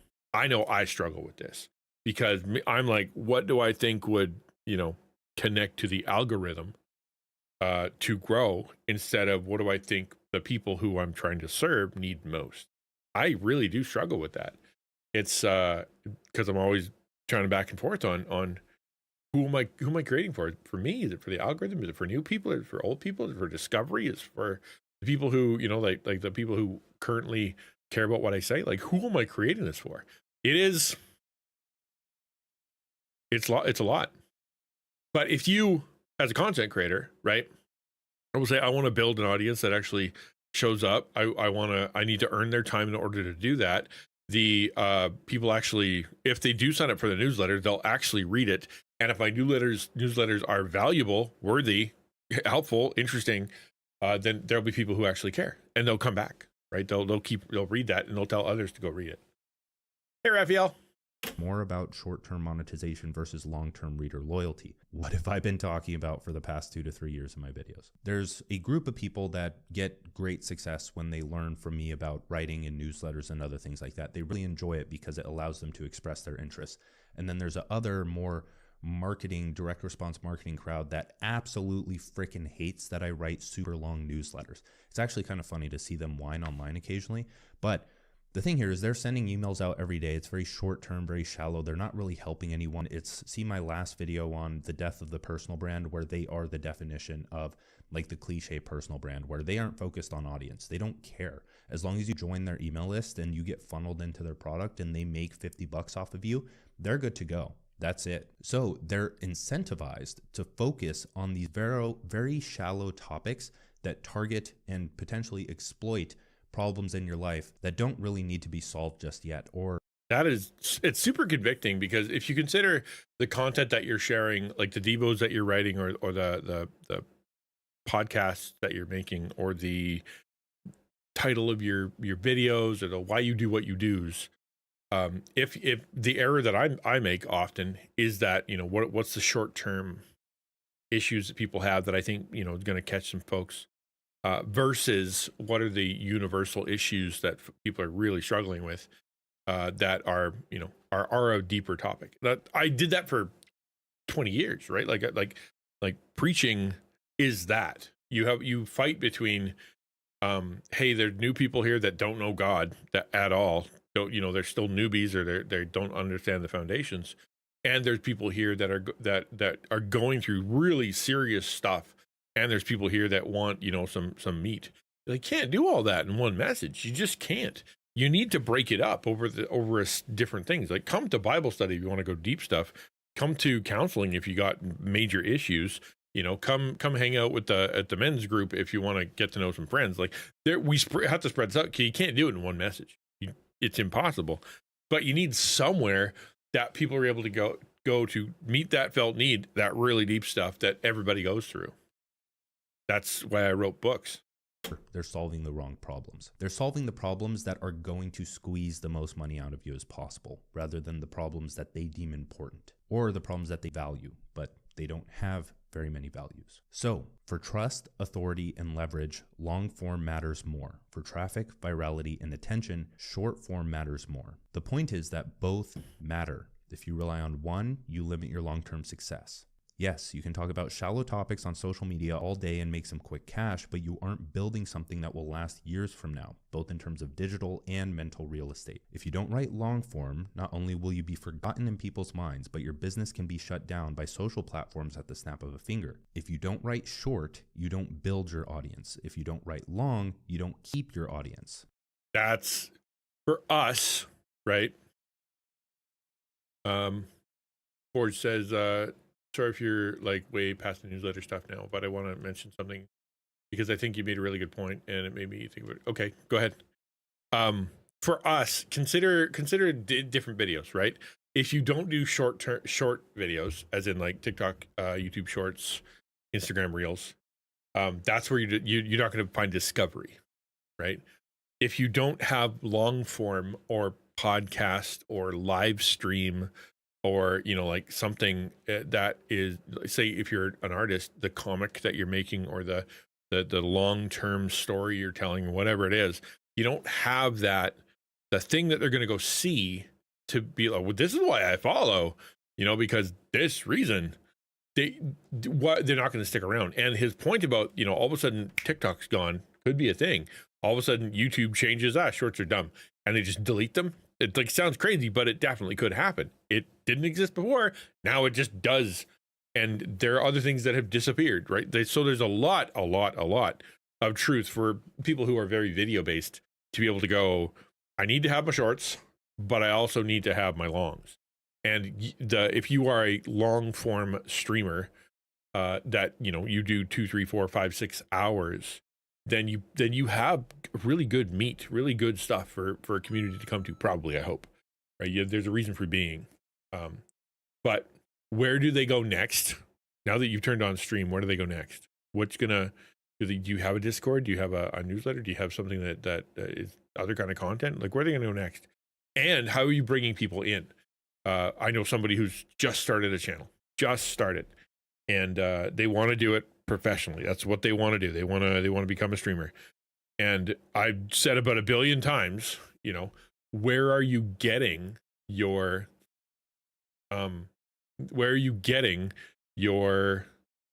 audience from, right? Where do you pull your, because it's not Twitch, right? It's not Twitch. Twitch, you're not going to get discovered on. They have to scroll to find you. And even the 1 or 2 people that do scroll to find you will not build up your empire. They need to find you elsewhere. So you need to be consistent and posting somewhere that has discoverability. We all know this. It's just true. But what this is about is the long form, right? It's the long form. You have to have long form, valuable stuff that they actually care about, whether that is your long-term comment or the counseling you do, or the time that you spend in community, that like the amazing Discord you have. What is your long connective tissue that people are grabbing onto, that your short form video is the first step to getting to? Because if you're like, my shorts kind of stay on their own, they're kind of interesting, they don't go anywhere. Or I have Twitch and I build, you know, I really enjoy that, but nobody else comes and finds me. Or I do have people come find me because I have shorts, and I have Twitch and people come and hang out there. But after I'm done and I'm gone, they have no way to hang out with each other. They have no way to go deeper. I have nothing else for them. There's no conversation afterwards. They disappear until next stream. His point, if you want to, you know, for us, is you need to have something that sticks around for a longer period of time and is something they can come back to and go, I want to see more of this. But can they? Like, well, I have my VODs. Yeah, but like if you're live, people want to see it live. The only reason anybody has ever watched my VODs is because I taught something or said something for a long period of time, which was basically like kind of watching a YouTube video. Like, I went to see that because you taught on a subject, not because they wanted to sit and pretend to be part of a live stream, you know?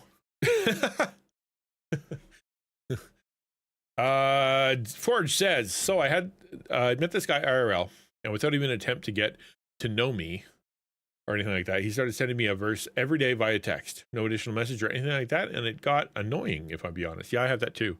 I got people that just send me individual stuff, no context, no nothing. Yeah. And I ended up blocking his number. Now, let me say his intent was good, but it got me thinking. We live in a world full of pointless noise already as it is. Had he messaged me a verse that had some other thing to say, like, hey man, I was thinking of you because XYZ, and here's this verse. Yeah, I've said this a million times. Same with every Discord, okay? What Forge is saying, yes, do not post in Discord a link, ever. Don't post a picture, ever. That doesn't have an explanation as to why you're doing it. It's pointless. People will scroll past it, not care. They don't see what you see. They don't have the value you have. Why are you sharing that link? Why are you sharing that picture? Why are you sharing that topic? Why did you share that meme? What's going on in your heart or in your mind or in your life or in your whatever that connected you to that to the point where you thought it would connect to others? Just explain it. And all of a sudden you will have deeper relationships and a better Discord. Good gravy.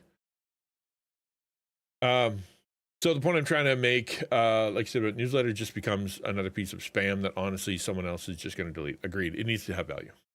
So the point, I guess, is doing things with intention. We already live in a world of noise spam. Everyone else's inbox is full of 7,000 junk mail. You try to sift through, be intentional. Yeah, be intentional, valuable. Yeah, exactly. Eagle says, yes, absolutely. That's a good reason people need to think more deeply about how they share God online. Yeah, because it's the equivalent of like throwing a tract at someone here. That's not going to get anybody saved. And it makes you feel better because you think you're a super Christian for leaving a tract in a bathroom. And the truth is you may have just hardened a heart, right? Like you might be doing more harm than good. Equally, how many people post share forward their verse of the day, a great sermon or whatever, just without anything? Yeah, don't do that. It's social media. Socialize while doing it, please. Your follower count doesn't represent your audience size anymore because the For You pages exist where everyone goes viral. An email list is the only true representative of your audience size. An email list is the new status symbol. Nobody can take away an email list from you. So let's piece this all together really quick. That is so hard to hear. So I have a blog, right? So let me show you the mistakes that I've made, okay? By giving you an example from my blog. Because this is something that I think it is something I'm learning, right? So if you look at my post right here, so what is my website? Me, little introduction, and then if you don't know anything about digital missions, click these buttons. I think that's okay, right? What are you about? Well, click the button, you'll know what I'm about. But look at the what I've been posting, okay? On here. Here's the update for a supporter. Here is the update for supporters. Here is state of things, update. Here's a message about ending my Dragon Roast partnership. Here is, then where'd it go? Yeah, here's my lore talk. Who's that for? It's not for the same people these last 6 were, right? Headed to Florida, that's update, family. Hold on, we're going to keep going because the mistakes continue. This is all the family stuff. Who's that for? Well, that's for supporters. Supporters. Not reach. Why is that on there? Who's that for? They're not going to read that. Tortured for views. The death of Jean Porme. That is a video that I made, or we talked about on stream, all about like a thing that happened. Who's interested in that? Who's that for? Is that for the people that are supporting me? Well, it's not about me. So therefore, all the other things are about me so far. Why would they want to read that? Okay, is it for the content creators? Maybe it's in their content creators are interested, but is it for Christian content creators, or is it just a piece of news that happened and we talked about? Why did I put it on there? Who is that supposed to give value to? Well, I put it on there because it was current, and I thought maybe it would help with discovery. I think that it has some value for people to read who are into who you know, and I talked about it on stream. But ultimately, it doesn't fit my group. Taco training returns. The people who are following me, supporting me, don't care about taco training, right? They care that it exists. I can tell them about it, but why does it matter to me? So I'm showing you this because, like, it is. This is a mistake that I made, right? This is a mistake that I made where I don't have a consistency. I don't have a value. I don't have a reason for people to come to my website. So if they come to my website and they're like, oh, I want to support Pastor Al. Okay, well, I'm going to go learn about him. And then all of a sudden I send them a message or an email about something else that they don't, pardon me, they don't care about, right? It's like, well, why did you say, now I'm, pardon me. Now when I see their Pastor Al email, I don't care because it's not for me. That's for someone else. I signed up to learn about him, or vice versa. I signed up for content creator information. Now he's sending me stuff about, you know, his family. I don't care about that. I want to learn more about, you know, it is all over the place. Again, something I have to remedy. I am all about blowing things up and making them disappear. I got to be careful with that too, because I could delete this website now that I've worked on for 15 years and start again. Maybe the future me would be like, oh, I was dumb. But like, I'm sure I can recover it. I hope.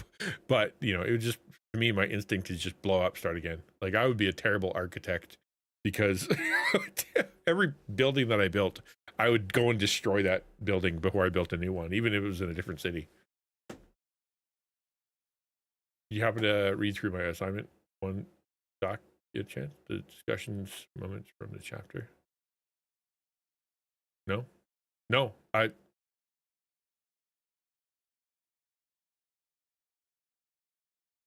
sorry, I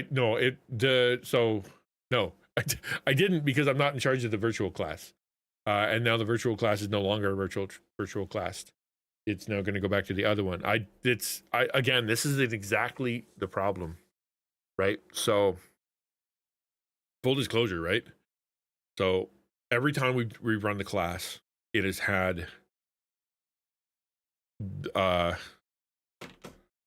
every time we've run the class, it been full in a week.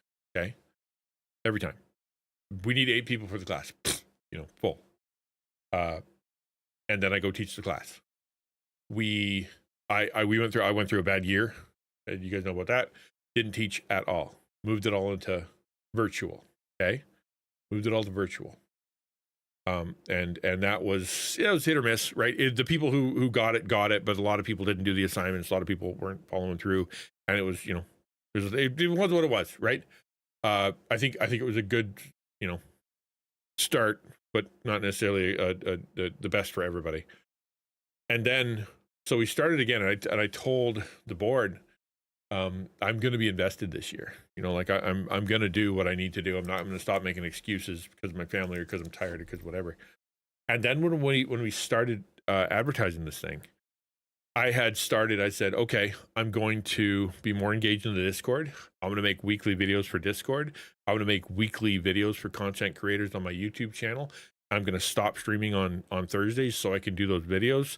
I'm going to make sure that my content Monday, Tuesday, Wednesday is planned and well done. And then I will make it so I get there on Saturdays and I'm able to do the class. And then when like 3 people signed up, I was really discouraged, right? And I'm like, I have so many things. Like I've added projects, and I'm trying to focus on Taco, and I'm trying to focus on content creators, and I have so many other things to do that taking hours out of my life to teach like 3 people, 4 people, only like traditionally speaking, at least 2 of them aren't going to be there by week 3. They just won't show up. Then I'll be sitting there with like 1 guy, 2 guys, and I'm like, it takes all of my a lot of energy out of me. Like I basically wipe out my Saturday, right? I wipe out my Saturday when I do that, which is usually I put 10 hours in. Now I'm maybe going to be down to 4 if I can pull it off, which means that's going to impact the YouTube videos, which is going to impact the release, which is going to impact discovery, which is going to impact just going to cascade. So I went, it's not worth it. And so I texted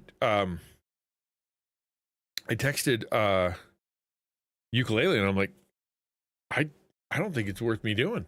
I have so many other things that I'm doing that you know, why don't we just switch it to do it at a time that we're already there? So I thought, why don't we do it at the mini-con? You know, like we're doing that once a month. Why don't I just teach it there? And then back and forth and talking about that. And she's like, okay, I'll do the virtual class. And which is covered my butt. And then you know, get a message that basically said, like, I'm really disappointed that you did that, right? That you canceled it. You shouldn't have done that. And so I'm like, okay, fair. I said I would do something, didn't do it. Should. And then I will, you know, I was trying to figure out a way around it to be able to kind of go, okay, how can I fit this in so I don't feel like I'm wasting my time, so I don't feel like I'm taking a bunch of time away from, say, 50 people so I can give it to the 3. And it just ended up being like, you know, like just a lot. And then that's where I'm like, okay, fine. I'll just go back to doing it. You know what I mean? I'll just do the thing I was supposed to do and suck it up. If only 2 people show up, I'll just enjoy having the 2 people in the class, and then, you know, after that I'll make a decision as to if I'm ever going to do it again. But at that point, you know, like I made the mistake of not doing it, and it's just being all over the place, you know, like not having still trying to figure out what I'm doing, and it, like, in the meantime, I had that really deep conversation with that guy I was talking about, who challenged every part of what I did, and he was right. You're doing this wrong. You're doing this wrong. You need to read this and redo that. And he wasn't wrong. And he knows what he's talking about. And then at the same time, I sat down, like within the next day, I sat down with a church who looked me dead in the eye, and pastor sat there for 2.5 hours at a coffee shop telling me how they can't support what I do, but they also want to support what I do. It was a very strange conversation. We'll help where we can. We'll make it so that you are like one of our ministries that we support on purpose, which is a big deal. That's, you know, huge. But we also don't want to do anything local. We also don't believe we should be online. We also don't believe that social media is a good thing. We also would never want anybody in our church to be trained on how to use social media. We think that's bad. And I'm like, okay, I'll take the little step. Yeah, take the little step of you'll be willing to not tell me I'm, you know, you'll be able to support me personally. Okay. And so I've got you should restructure everything you're doing is wrong. And then the church that I've been putting all my kind of chips into for hope had said, no, what you're doing is wrong. And we're you know, we think it's cool.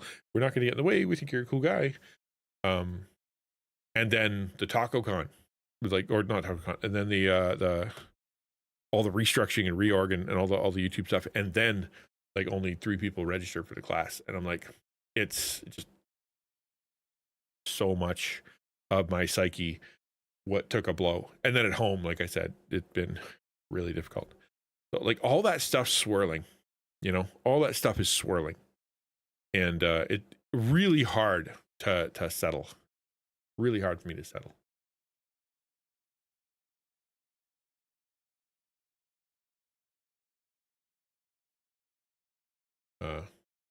We got to give ourselves some grace. We live and improve daily process. Or, oh no, my power just went out. Oh no, that sucks. Bummer. Hopefully it comes back. Too cold out there. Social media bad is one of the things we have to figure out how to unlock to get our Christian creators more support in the church. Well, that's why I say we got like a little wedge in there. Like how the whole, we're not going to stand in your way. We're going to try to help you get funding. Hey, Lily, we're gonna like that. Okay, cool. Thank you. It's like they're willing to help me, Pastor Al, the guy who's licensed with the denomination, the guy who's been attending the church, the guy who they've had some conversations with. Thank you for the sub. I appreciate it. Like all that, me. But when it comes to the ministry part, they're still not on board. Now, how much trust do I need to build before they're on board? Probably a lot. You know what I mean? Probably a lot. They don't really get it. I tried to help. I wrote all kinds of stuff for them. So, but they have to see. I've said before, the only way that churches ever change is if they see success. That's the only way it happens. They have to see. They're going to say how many salvations, how many members, how much money. That's what they're going to see. Doesn't matter all the rest of the stuff. That's what all they care about. And this sounds really shallow, but they're going to ask the question: is God in it? They're going to say, are people supporting it financially with their time? Are people actually being affected for the kingdom, as in salvations? And how many people are actually committed to it? That's what they're asking, and they're not wrong. So they have to see that. They have to see a success, which is kind of like the only way to get a credit card is to have good credit. The only way to get credit is to have to use your credit card. Like what? The only way to get a job is to have job experience. So the only way to get job experience is to have a job. What? But we all have to figure that out, right? That's where we're at. We're at the figure it out stage. I need to perform well, demonstrate what it's capable of in such a way that they're able to see it. So they go, hey, wait a minute. God is in that. We do want to help. It's just going to take a more consistency. I thought I'd be closer, but whatever. It is what it is. Hey, Nemu, it's a lot of it. Yeah, things are really difficult right now.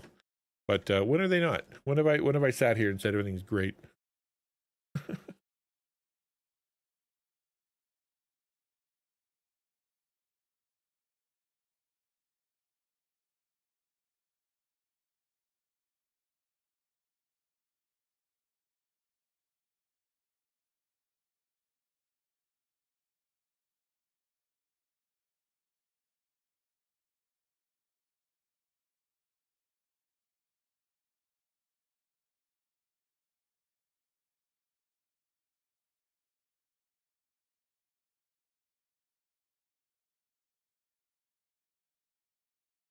Even if you have a publisher, you need to have a track record. So like I was published with Whip and Sock, my book, like signed publishing deal, the whole 9 yards. But they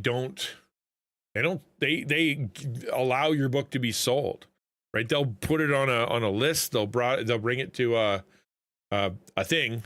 Oh, I'm sorry. My bad.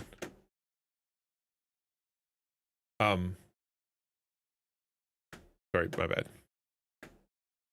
Status symbol. Nobody can take away an email list from you. So let's piece this all together really quick. First is write short form to attract people, because we're talking about newsletters and email lists and having an owned audience, your actual audience. But how do you fuel that thing? You need a traffic source still. You can't just write off social media and expect your newsletter list to grow. It's like those new authors that just think that Amazon, of all things, is going to send a ton of traffic to their books that they post on Amazon. They post something on Amazon and just expect to be millionaires from their books. You have to market yourself. You need an audience of your own nowadays if you're not going the traditional route of having a publisher or a record label. So that's what I was saying. I've been published with a publishing company, and you still need to have a following, right? They're like, so how big is your following? And because they don't promote you. They put you on their website, they put you in their bookstore, they write you a synopsis and make you a cute little graphic, and then they give you some tools, a little bit of, to be able to market yourself. And then they're like, That's what you get. You know, that's what you get to do. Hey, just me. Thank you. And so even if you go the traditional publisher route, unless you already have a readership, it doesn't matter, right? You absolutely, this is still true, even if you don't. Still true, even if you go with traditional. Or other thing like that, where it's more a centralized traffic source that you can sign up for as a creative or an independent person and have them give you some form of business because they believe in the product. So short form is your base in today's social media environment. Write about your... Yeah. So this here, this book, this is the book that I wrote a while back. It actually won an award. It got an award for best Bible study, I think. Best Bible study book. And I thought, oh, that's cool. That should help it sell, or that should help it get around. It didn't. It was cool to have an award, and it was cool to have them, send me stickers. You can put these on your book. But ultimately that didn't help at all. You still need to build a followership, like it or not, the old fashioned way. So this is what he's saying now is how to break down your, how to do this in such a way that it's manageable. Having a publisher or a record label or other thing like that, where it's more a centralized traffic source that you can sign up for as a creative or an independent person and have them give you some form of business because they believe in the product. So short form is your base in today's social media environment. Write about your opinions, give short, actionable advice, but don't fill in the blanks. Let people ask questions for more engagement. Make polarizing statements that are true from your perspective. Let people filter themselves out if they can't see both sides. So in the simplest of golly, that was a shotgun effect. I mean, that's a whole other thing. How do you write a really good tweet? It needs to have engagement. It needs to be a strong opinion. All that stuff's true. That's not this video, but yeah, it's all very good points. Explanations. Pick an idea, any idea, even one from this video if you want to. Write it from your own perspective. Don't worry about the first draft. Edit it, make it attention-grabbing and impactful. Reference others' content structures, not ideas, to enhance your own. If you want a swipe file that we'll be giving out in the Writers Bootcamp, you can find that via a link in the description. It takes... What's a swipe file? What is it? I've never heard that term before. There's a swipe file. A curated personal collection of high-performing marketing materials, advertisements, copywriting examples, and design inspiration used by marketers and creators to spark ideas for new campaigns. I've never heard of that. I don't know what that is. It helps with writer's block. It lets you figure out what you're going to post. Hey, cool, I guess. Definitely need something like that. You to Cortex, which is the second brain app for writers and creators. And then last, iterate with feedback based on engagement. The problem people have with short form is that they don't want to be shallow. They don't want to play the short form game. They feel like they're too good for beginners who actually care about the topics, the shallow topics that you're going to write about, because they help them at their level of development. You need to think of all of your content as one unit. Your posts, threads, and newsletters are all one organism. Short form is for attracting a broad and somewhat shallow audience. Medium form, like threads or shorter YouTube videos, is about going a bit deeper and letting the right people choose to join your newsletter, watch your videos, or read your books, guides, or courses. I'm going to let you hear that again because that is really, really important. And hear it from a Christian content creator perspective, okay? Like when you're like, well, I don't want to be full-time and I don't want to write a newsletter and I don't want to, but if you are serious and you want to grow and you want to connect to people, I think this is really important. You post your threads and newsletters all one organism. That is the who's your one. That is the why are you doing this. That is the who is your audience. That is the what are you interested in. That is the what are you passionate about. The talk I gave at Reach, what's your purpose. All that. That's what that is. Boop.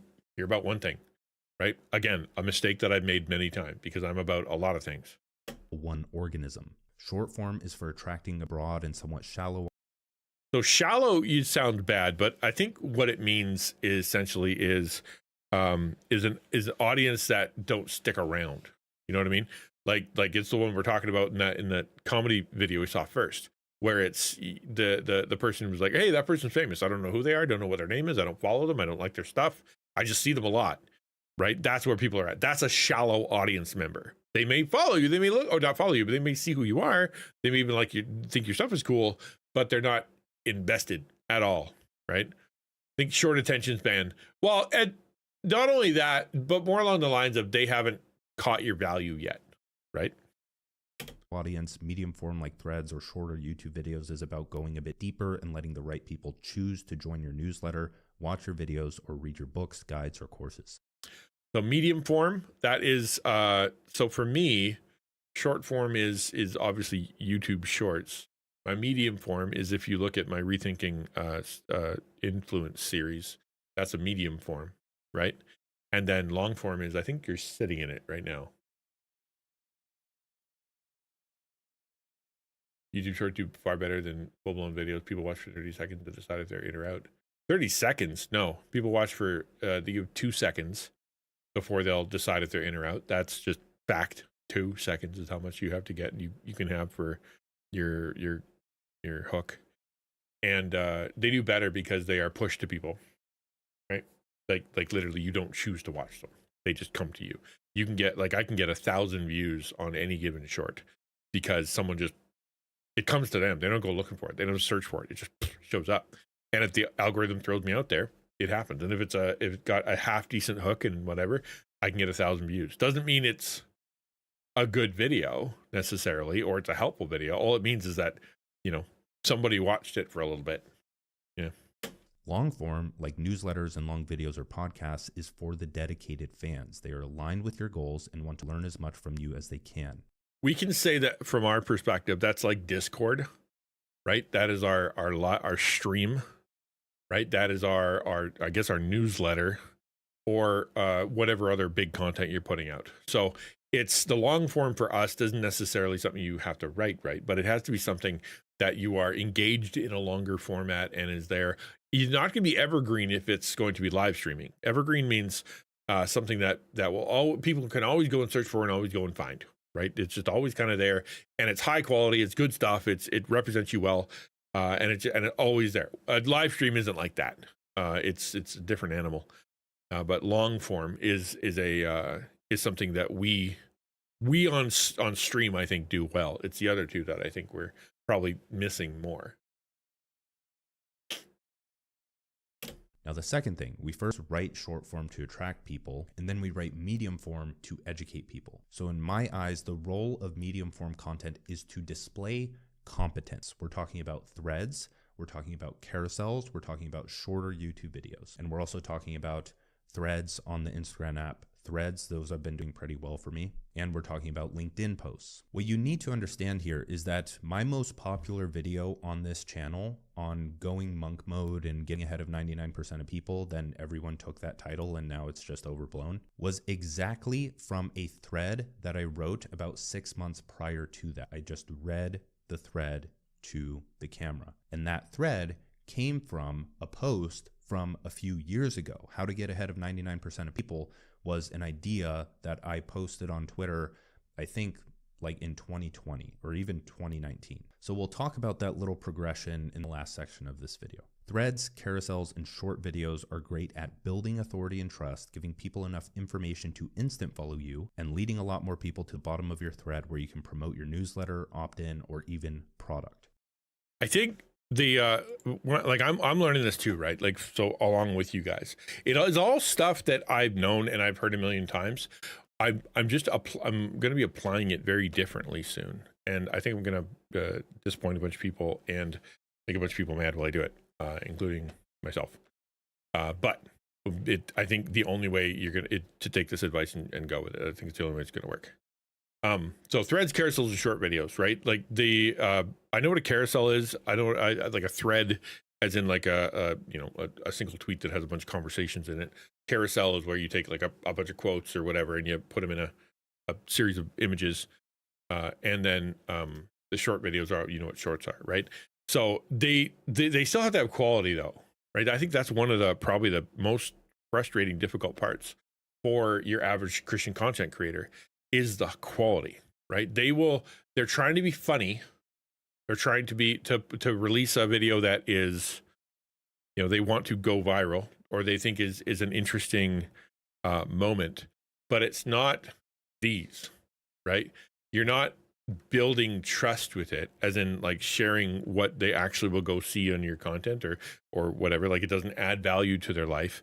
It's not even particularly excellent in its quality. Usually it's, you know, it's cropped wrong, or the actual video quality is low, or they, you know, it goes on for too long, it's not edited well, and then people complain that their shorts don't do well, right? Like shorts require an art form. They're an art form. You have to really work at it. Giving people enough information to instant follow you. I pestered this, like I said, I know somebody who's trying to start a channel, and I was pestering them, saying, so I noticed you put out some content, right? But did any of it point to your channel?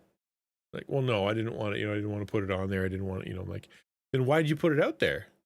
Like, if the reason that you're making this content is so that you can attract people to your channel, then why didn't you put your channel in your content? It doesn't make sense, right? They need to know what the next thing to go to is. Otherwise, like, unless you're just putting on something enjoyable for everybody to enjoy, but if the whole point is discovery, then you have to make it so that they can discover you and know what to do about that. Leading a lot of people to the bottom of your thread where you can promote your newsletter. So it's that is the point, you know, like and if you really like this and you've got as far as the comments or whatever, then come and, you know, see my next thing, see my stream, see my whatever project you're on, see my Discord, join, whatever. Yeah, you got to have some excellence to it. You got to have some thought to it. I would think that, like, if I think of the average Christian content creator, you know, like Monday to Thursday, or Monday to Friday, whatever you stream, forgive me, that's mine. But like whatever your stream is for the week, or whatever your theme is for the week, or whatever the game you're playing is for the week, if you just go like, that is my content this week, it is that.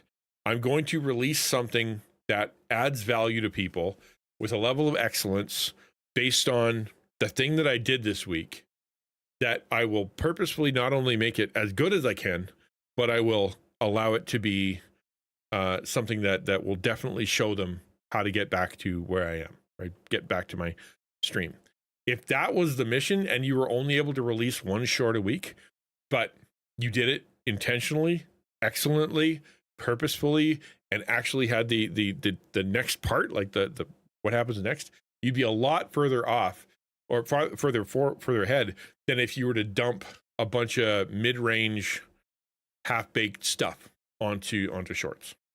And I can tell you that's true, because my shorts had I had them going 3-4 a week for a long time. They had, you know, they were chosen by some AI that thought they'd be good. They had the captions. They were edited by a person who was like, okay, I'll cut out all the, you know, the extra bits and make it as tight as I possibly can into one singular idea. Like, they were as good as they could be, as dumping them out quickly, and they were they weren't received. Like, they did get a few, you know, a couple thousand or whatever, but they wouldn't get a ton. And then when I actually sat down and edited my shorts, right, I'm like, I'm going to sit here and I'm going to use my editing software and I'm going to think this through and I'm going to put out a short and it's going to have, you know, quality. I made 3-4 times more views because it took time, but I'm only releasing one a week, maybe 2 if I can squeeze it, but 1 a week. It's better. It's just adding the value requires the excellence. So the thing here is that you can build a high quality audience with threads alone and become very authoritative. But the problem here still remains is that your follower count doesn't matter anymore. You can't guarantee that, 1, you're going to go viral every single day, and 2, that your content will even be seen by the people that follow you. It could be all new people who know nothing about you. So in order to cultivate an audience of people and make sure that they see your stuff time and time again, because that's more important than people just seeing your stuff once and then disappearing and never seeing stuff again. It's extremely important for people to see your content over and over again. That's why you're creating it. So step 3, after writing short form to attract people, medium form to display competence, we're going to write long form to create 1,000 true fans. All of your content should lead people up a hierarchy of trust and value. Posts lead to readers, threads lead to fans, newsletters lead to superfans. And if you're familiar with the 1000 True Fans concept, an engaged email list is all you need to set yourself up for life. Now, I was first introduced to this power after... Yes, I can attest to you that the reason I'm still here is because of what he would call superfans and what I would call like supporters, right? Like there's a few amount of people that really believe in what I do who help me financially and with the work, right? They came from way ages ago, either because they really appreciated me as pastor of their church, or they appreciated what I was doing early in my career as a content creator, and they thought this guy has something, and so they have invested time and money in me. But it's a very small amount of people compared to the how many people I've seen on on the platform or viewers or whatever. There's a smaller amount of people that are the super fans. But I wouldn't be here if it wasn't for them. Taco wouldn't be here if it wasn't for them. I wouldn't be able to do what I'm doing if it wasn't for them. And so it does, like, yes, it gets small, right? It's like, oh, I got 10,000 here, and I got, I got 300 views on my YouTube video, and I've only got like 30 people who are my super fans, right? Like you can go 30,000 views on shorts, 300 views on YouTube, 30 super fan followers who are actually investing, and I'm full time. Okay, that is, you don't need a ton. They just need to really appreciate and believe in what you're doing. You don't need a lot. Yeah, that's for sure true. For sure true. I'm gonna take a little break. Let me put up the run an ad, and then I'm gonna hit the pause button. I gotta go fill up my water. I've been talking too much. Give me a second. I'll see you guys soon.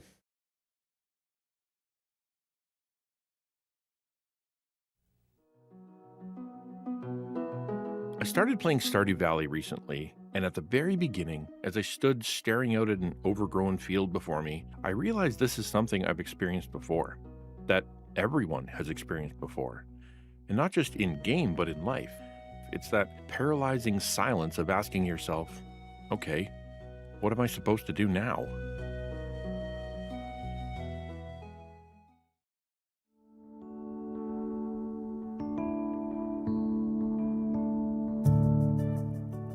Now, usually in games, you get a direction.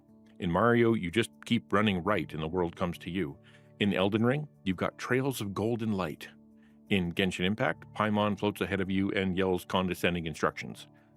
Even in the convoluted mess that is Destiny 2, you choose one of 3 paths, and then you wake up in a junkyard with a little floating robot helper that explains who you are, what you're doing, where to go, and who to shoot. But in Stardew, and in life, you're just left standing in a grown-over field holding some farm tools you barely know how to use, all by yourself. The pressure comes early. Even as a toddler, you're being asked, what do you want to be when you grow up? We go to school, have some experiences, join a sport, meet some friends, make some mistakes, and then this deadline of graduation starts to loom over you. And people want to know, what are you going to do next?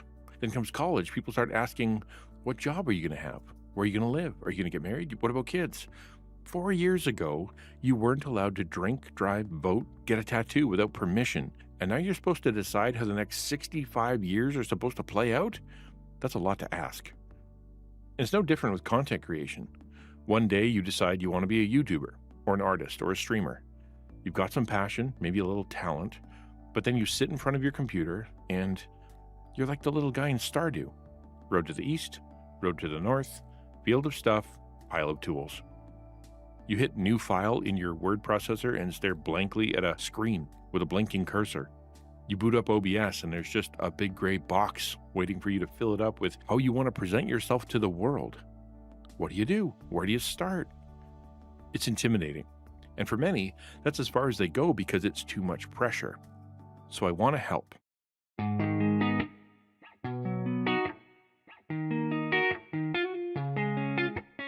I've done a lot of work on this.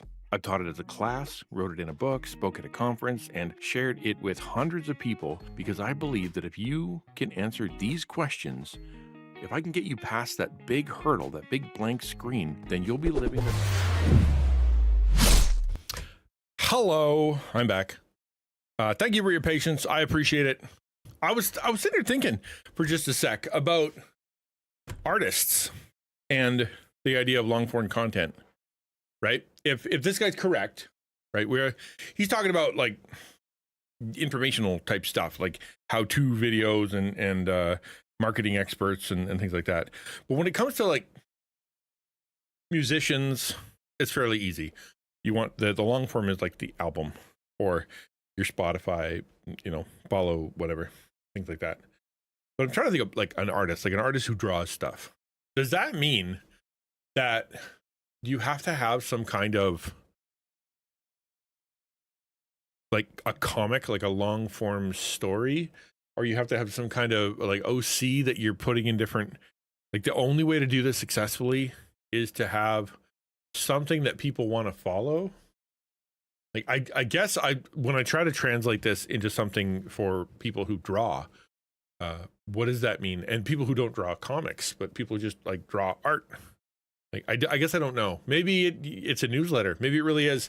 Like, this is why I wrote this. This is why I drew this. This is what's going on in my life right now. Like for a missionary, right? It's critical that you send back notes that are like, this is what I did today, and this is what's going on, and this is how many people we had at a meeting, because people want to know. Like, people want to know. Yeah, and you only watch your short. Yeah, but do you invest in them? Right? Like the people that you watch their shorts, do you invest in them? Like, have you given them money? Have you given them attention? Did you join their Discord? Did you connect to their community?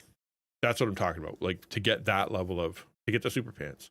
How do you get a super fan as an artist? I don't know.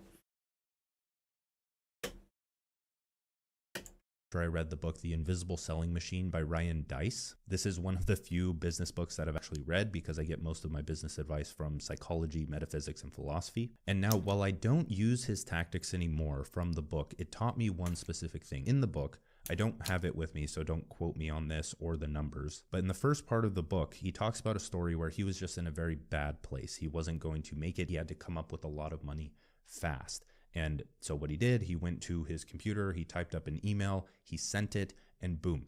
Overnight, he had over $100,000 in his bank account. And so at the time, my naive little mind was like, what?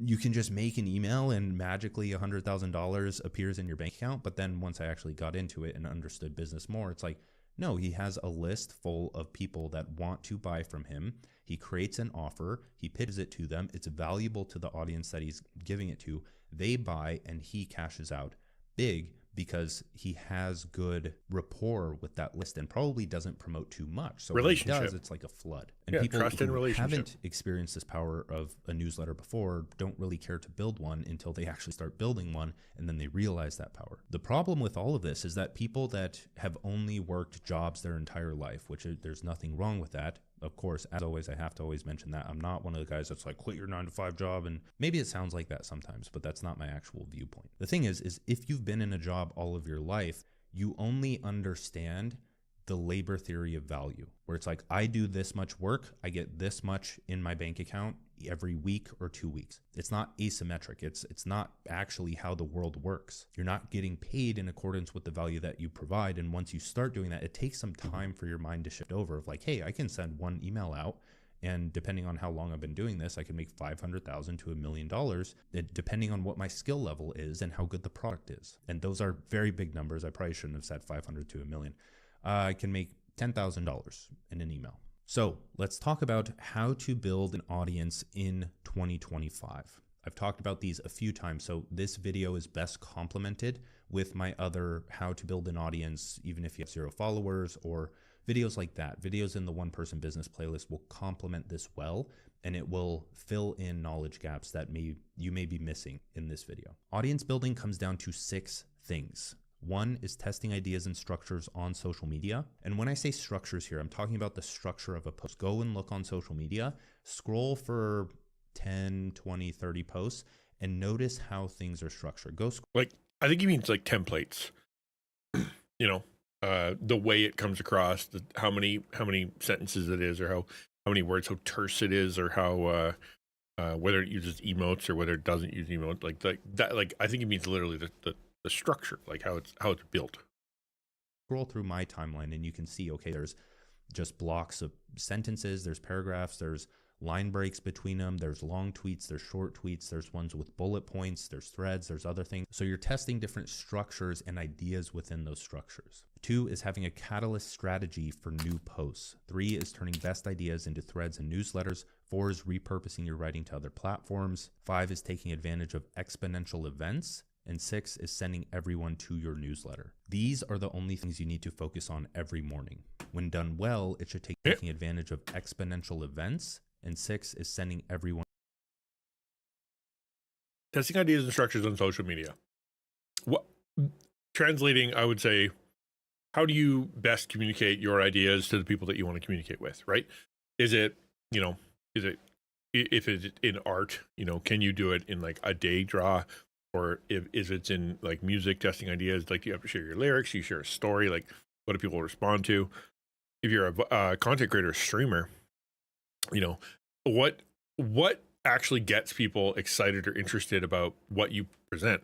Like you could be like, well, that a lot of YouTubers I know that, not like personally, but watch in shorts, they will start with an interesting thing happened on stream today, or somebody said something on stream today and it blew my mind, or somebody, I can't believe this happened on stream.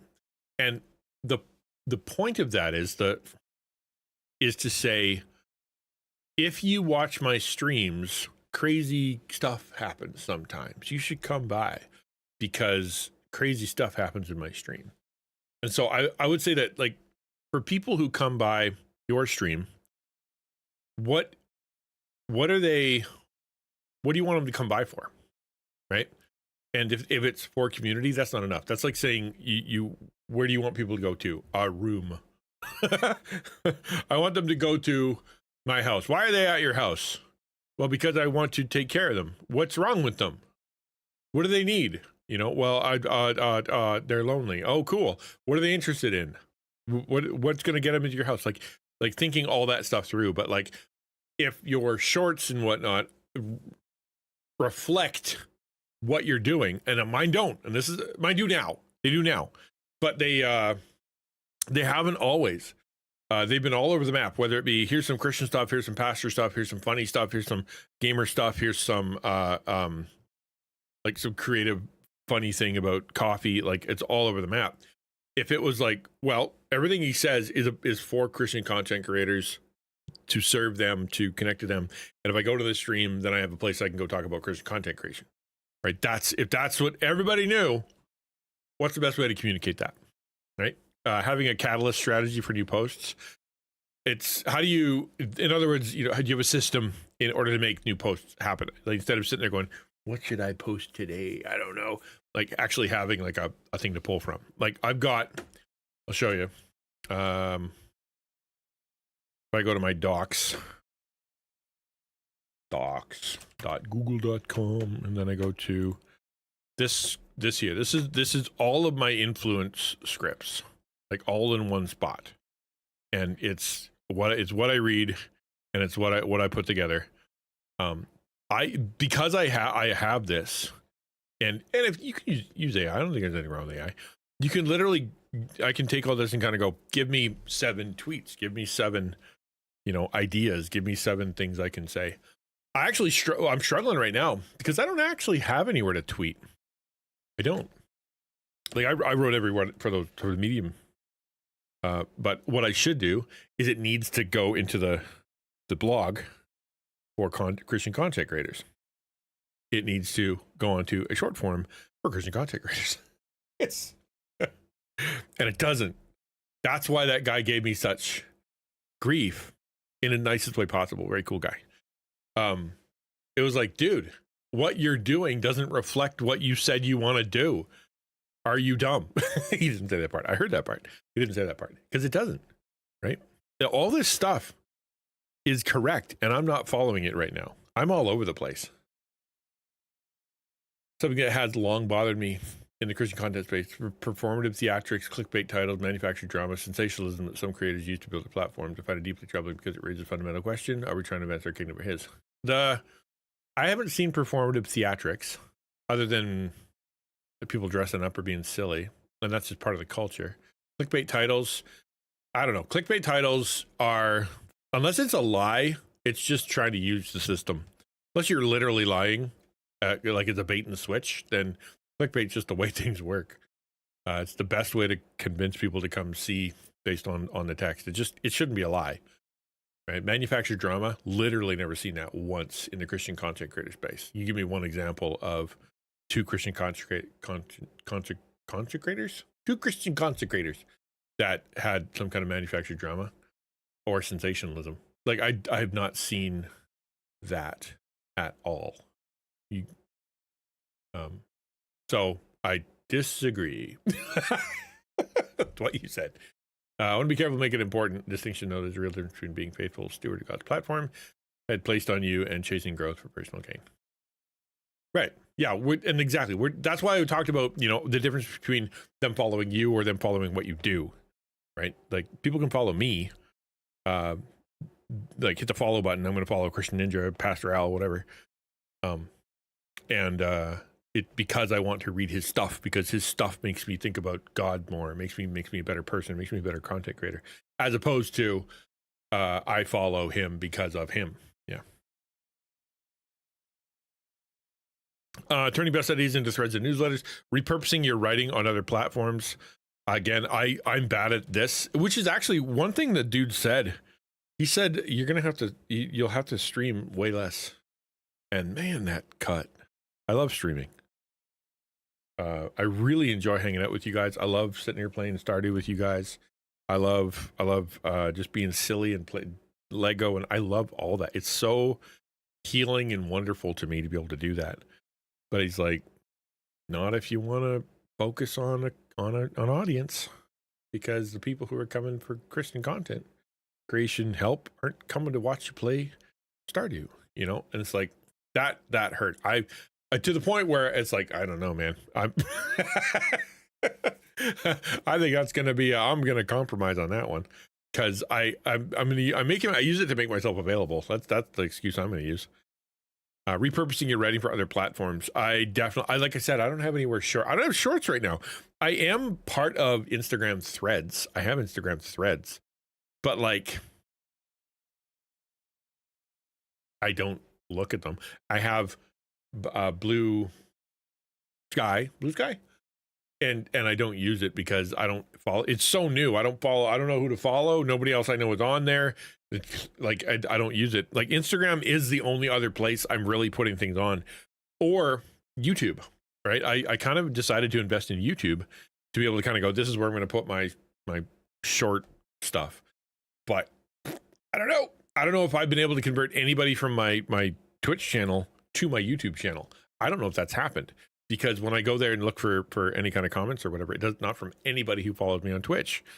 So like, where would they go? Where would they go look for that kind of stuff? I don't know. I don't have a Discord. I don't have a Discord of my own. We use Taco, and I can't, now that Taco's its own thing and I'm no longer a content creator on there. I'm just one of many. I have nowhere to post. So there's like, where do I do this? Where do I put my repurposing? Like, I actually have to figure that out. I don't know. To your newsletter. These are the only things you need to focus on every morning. When done well, it should take no longer than 1 to 2 hours a day. This can be done part-time. First thing we need to understand is that social media posts are the new MVP.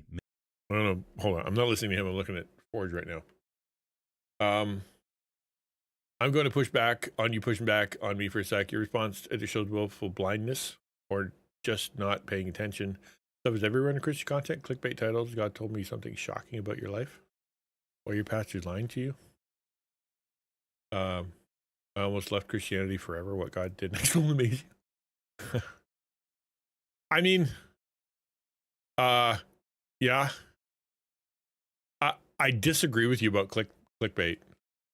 The God told me something shocking about your life is I think valid.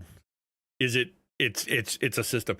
If you say in that content, here's the shocking thing that God told me about your life, that blew my mind, then you're fulfilling the promise of the title. If you are bait and switching, I disagree. Your entire deconstruction content ecosystem, the entire deconstruction content ecosystem, our creators monetize their spiritual crisis in real time. Also, it's dramatic. I'm leaving the church videos followed by merch drops. I've never seen that. I don't know if it was willful, whatever. I've literally never seen anything you're talking about. It's not willful blindness. It's I'd never seen what you're talking about.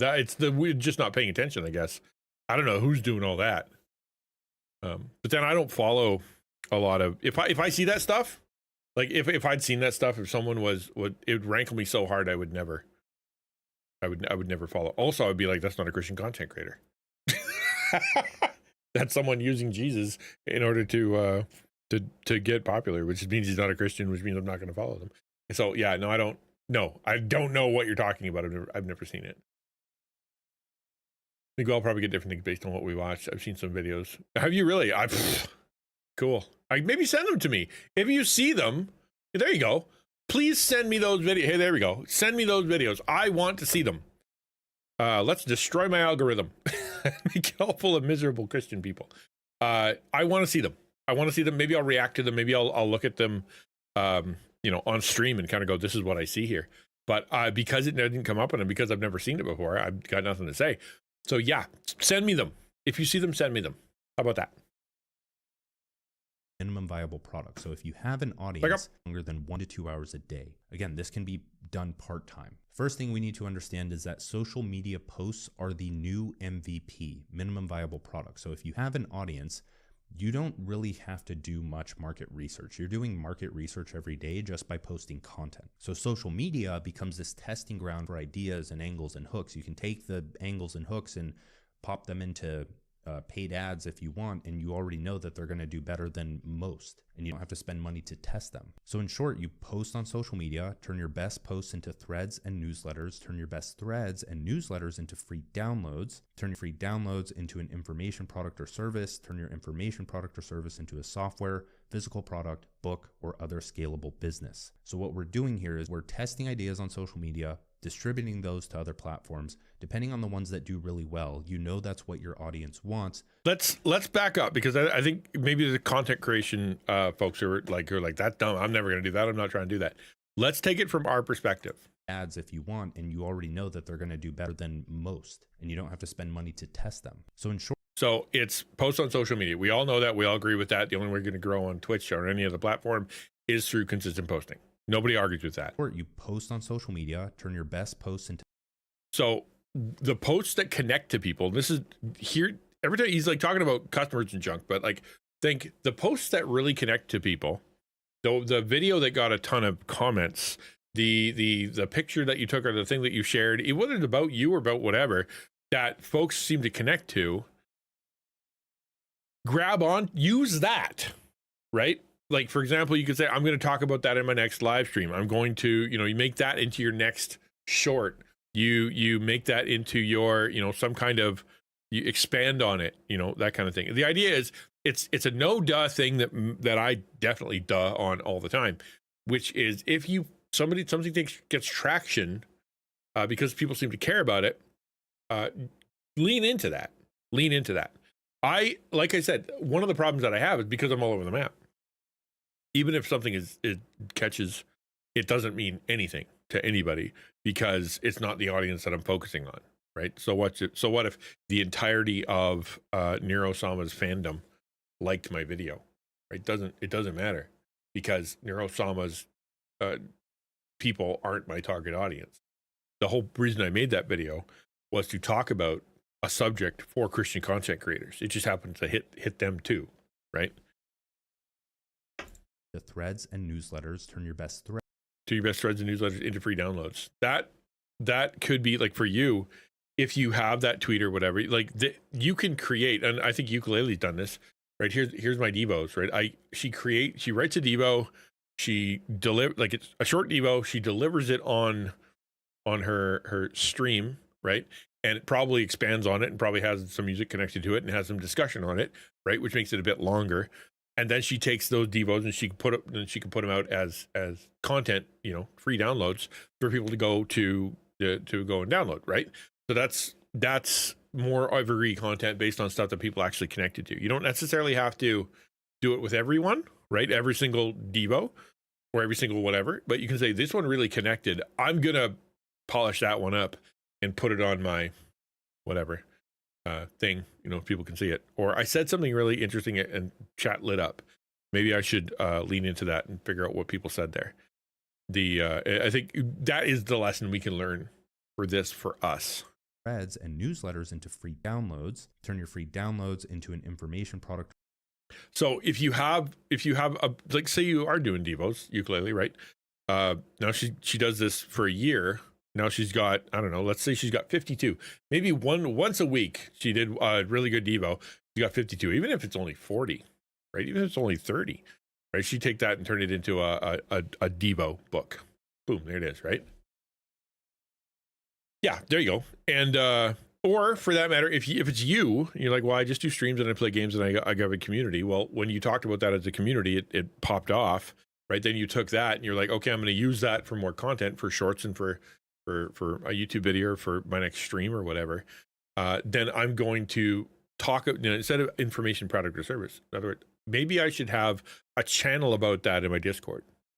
Maybe I should have we should, you know, maybe we get a pastor to come and talk about that subject. Maybe we should get an expert to come in, or maybe we should go watch some videos on that topic, or maybe we should, you know, bring that into a discussion area. Maybe do a small group thing on it.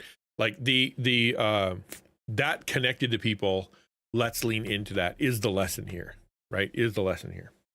Or service. Turn your information product or service into a software, physical product, book, or other scalable business. That's the same thing, right? Turn it into a small group, or turn it into a channel, turn it into a something consistent, right? That's in your community now.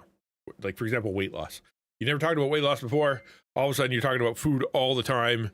It's a whole thing. So you start to you're like, okay, well, I'll talk about that a little bit, and we'll talk about that on stream a little bit, and maybe I'll put a short talking about that. And now we're gonna have a channel, and it's gonna be about food. It's really taken off. People really appreciate that. But it's not just about food. It's about, you know, the community is talking about things that they're struggling with and things that they're making. They're trying to help each other. All right, cool. Let's see if I can lean into that for the sake of the community, because some people are interested in it, right? Which is a lot better than, I wonder what people care about. I'm going to do a poll and then have 7 people tell you, you know, evenly distributed across, that don't tell you nothing.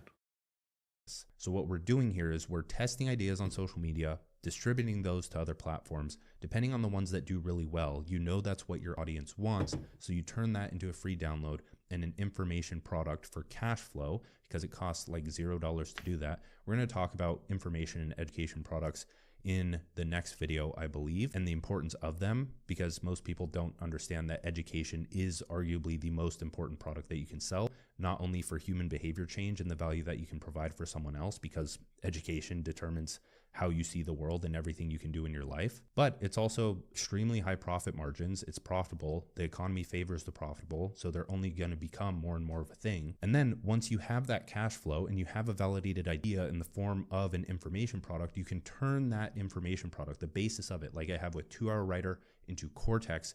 You can do that because you have the money to do so. You're not taking out loans or getting VC money for a startup anymore. You're doing this. Now, the second thing you need is an idea catalyst, because while social media is different right now, not all of your posts are going to go viral, and there's still such a thing as beginner hell. You have to get over a certain hump of followers, and you need a way to test whether your ideas are good or not. So there's a few ways to do this. We're going to first start with the most controversial, which is pay to play. And I want to frame it this way. Ads allow you to pay a platform like Facebook or Google to show your posts to more of their audience, but ads aren't the only way to reach a larger audience. In fact, I'd rather not pay the platform for it, like Facebook or Google.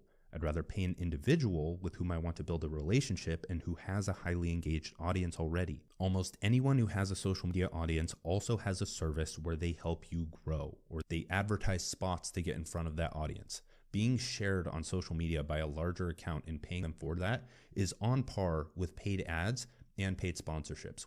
I don't know how that applies to us, right? Because what he's talking about, like, you know, you have a product, you go find a social media influencer and you pay them to push your product.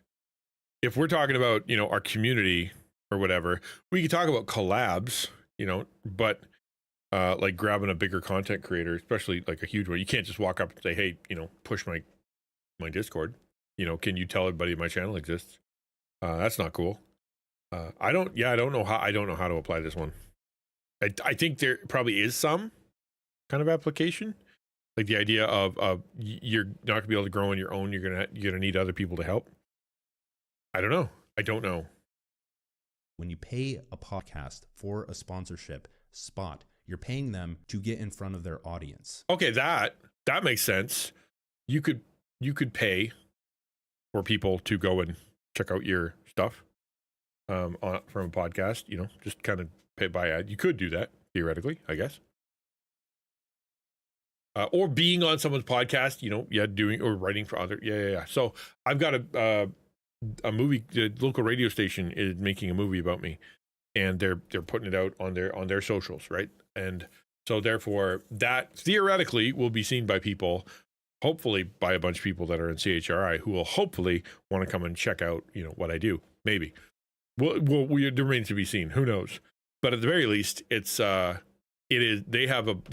million people in Ottawa, and they have a good, a lot of people listen to CHRI, which means, how many of those are translated to the YouTube channel, and how many of those will be translated over to, checking out me. Even if it's 5, it came from somewhere else, I guess. That's a good thing. The same thing goes with a newsletter sponsorship. This is just like, hey, I'm going to pay you and you share my post. And I'm not even asking them to buy anything. I'm just wanting to see if my content does well and I can attract some followers from that. The best way to do this in my eyes is to just DM accounts that have over 20,000-ish followers and ask if they can help you with growth or if they offer some kind of promotion. The thing with big brands and going after large accounts with this is that, one, most of them just don't have the time to check their DMs. They have multiple different platforms. They have businesses to run. They're not going to spend 8 to 12 hours a day managing 300 DMs across different platforms. And they charge a lot because audiences are extremely valuable. I know people that actually charge $10,000 for 10 shares on social media right now. So even if you grow on social media and aren't able to sell a product or service, you have an audience. That's as valuable as anything. Now, if you don't want to invest in growth, 1, that's fine. But 2, I'd question whether you're serious about building your life's work. You'll spend $40 on a nice, pleasurable dinner, but you won't spend that much on business traffic that could make you 10x more if you have a product and understand the concept of ROI. A lot of social media right now. Let's watch that again. Even if you grow on social media and aren't able to sell a product or service, you have an audience. That's as valuable as anything. Now, if you don't want to invest in growth, 1, that's fine. But 2, I'd question whether you're serious. So I've said this, so we've said this many times in class, we've said it many times on the channel. If you don't want to be a Christian content creator that, is serious about building community or reaching people or getting an audience or being intentional, it's fine. I don't care. It's fine. Enjoy your time, have a stream. But recognize you can't have it both ways. You can't say, I want to build a community. I'm on here on purpose. I think God wants me to stream or YouTube or whatever. But I'm also not going to invest time or energy or money into it, right? That's just not how that works. Let me think. You don't have to spend a bunch of money. And we talked about that before. Like you can use whatever you have, but he's correct. The second thing he says here is about building your life's work. You'll spend $40 on a nice, pleasurable dinner, but you won't spend that much on business traffic that could make you 10x more if you have a product and understand the concept of return on investment. So if you ate dinner out or whatever, like say whatever you spend on pleasurable thing for a month, if you won't like upgrade your mic, but you're going to go do all that other stuff, or if you you'll play a bunch of video games offline, but then when you're streaming, you're not putting a tenth of that effort into improving your content, improving your hardware, improving your experience, going through your analytics. Like just be honest with yourself. Say, I don't want to grow, so I'm not doing the things to grow.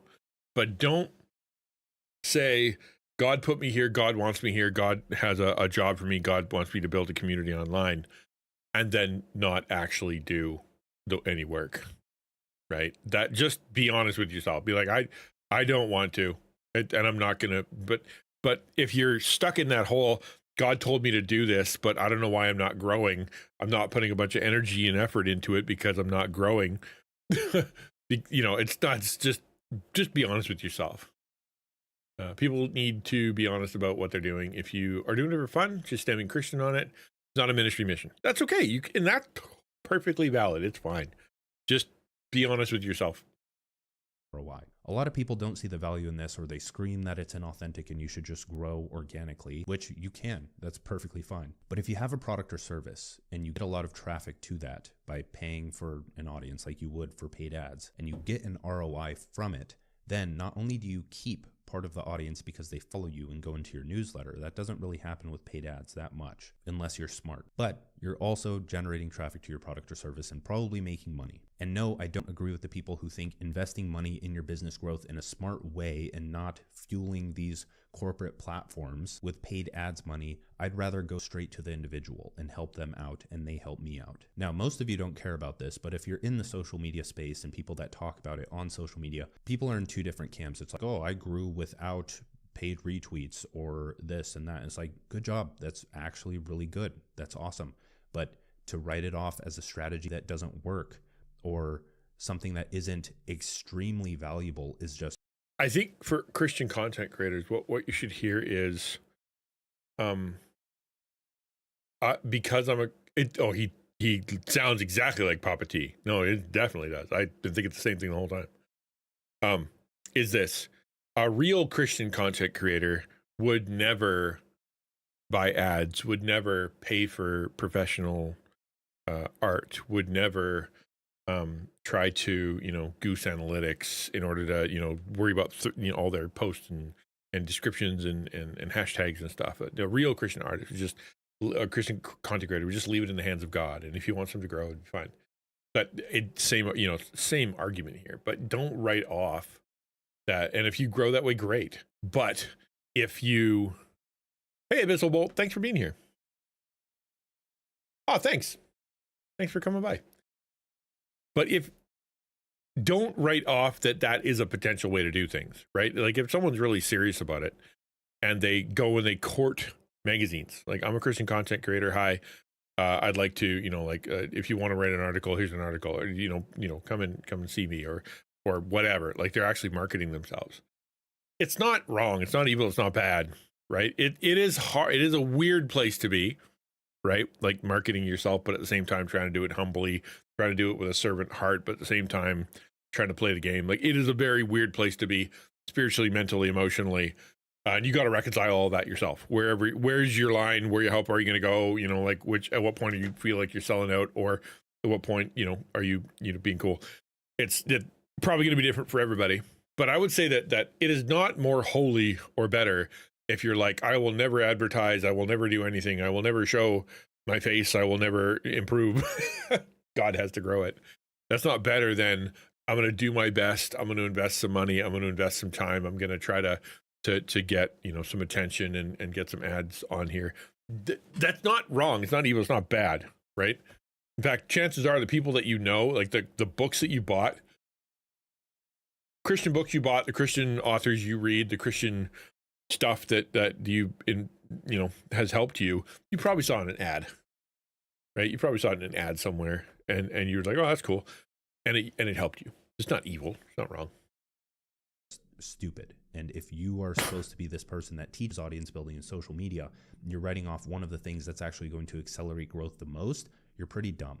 And if they don't work for you, it's because you don't know what you're doing. Now, I haven't done this in 3 years, and I actually try to stay away from teaching it because I don't do it currently. But when I was just starting out and getting 9 to 5 was the bane of my existence, and I hated freelancing and wanted to get out of it as soon as possible, you bet that I'm going to do everything in my power to do that. And only good things have come from that. I'm only here because of it. But the thing here is you don't need to do that. So the second option is just building a tribe. You should do this either way, whether you decide to pay or not. And it's not like you have to pay a ton to begin with. I'm going to stop talking about this topic. If you're smart, you'll make it work. So what you do here is people will think of this as like an engagement group or an engagement pod. That's not what it is at all. This isn't something that you're just tossed into and expected to like work with people that you don't care about. You're trying to inject yourself into a social media tribe. So you find accounts.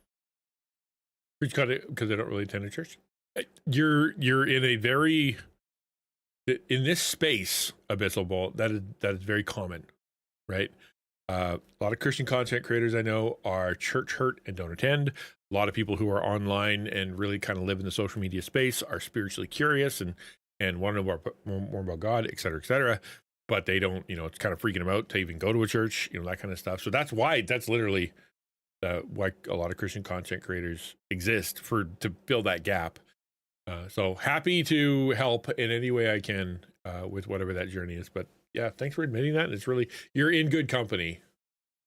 Around your size, add them to a list or bookmark their profiles and reply to their content every day. Then eventually, don't skip that. Group or an engagement pod. That's not what it is at all. This isn't something that you're just tossed into and expected to like work with people that you don't care about. You're trying to inject yourself into a social media tribe. So you find accounts around your size, add them to a list or bookmark their profiles and reply to their content every day. Okay. So this is, once again, the dude I was talking to gave me this exact conviction where he says, so you want to serve Christian content creators, right? Yep. You have to be in Christian content creator streams every day. A lot. I'm like, I try to be, but I work, I wake up and I go to work and I lurk in a stream, but I don't listen because I can't write and do all the stuff that I'm doing with someone's chirping in my ear. I can't do it. My brain doesn't work that way. And then I jump on stream and then I do all the stream stuff. And then afterwards I do more stream stuff. And so my head is, if I'm editing a video, I can't have a stream on. If I'm writing, I can't listen to a stream, and then it's 6 o'clock and I'm supposed to go be dad, be husband and father. And maybe that sounds like a cop out, but it is a struggle that I have because I know if I'm trying to serve Christian content creators, I need to be in their content every day. I need to go and say hello every day. And the issue for me is that I don't know when to do that. I really struggle with it. And so it's, do I pull a day out? I don't know where I need more days. Right? Because like Friday, I have meetings and I work on projects that I couldn't work the rest of the day. Saturday, I edit the video, post the video, and do all the jazz. Right? Like there's just nothing left unless I take Sundays, in which case I'm not going to do that. I don't know where to put that. It is actually, I agree, it's very convicting. I just don't know what to do. Take breaks in your writing. Can you during those breaks drop in and say hello, spend 5 minutes, and then hit them with a lurk and mute? I probably could. That's probably a good thing. The answer is no, I don't. But I should.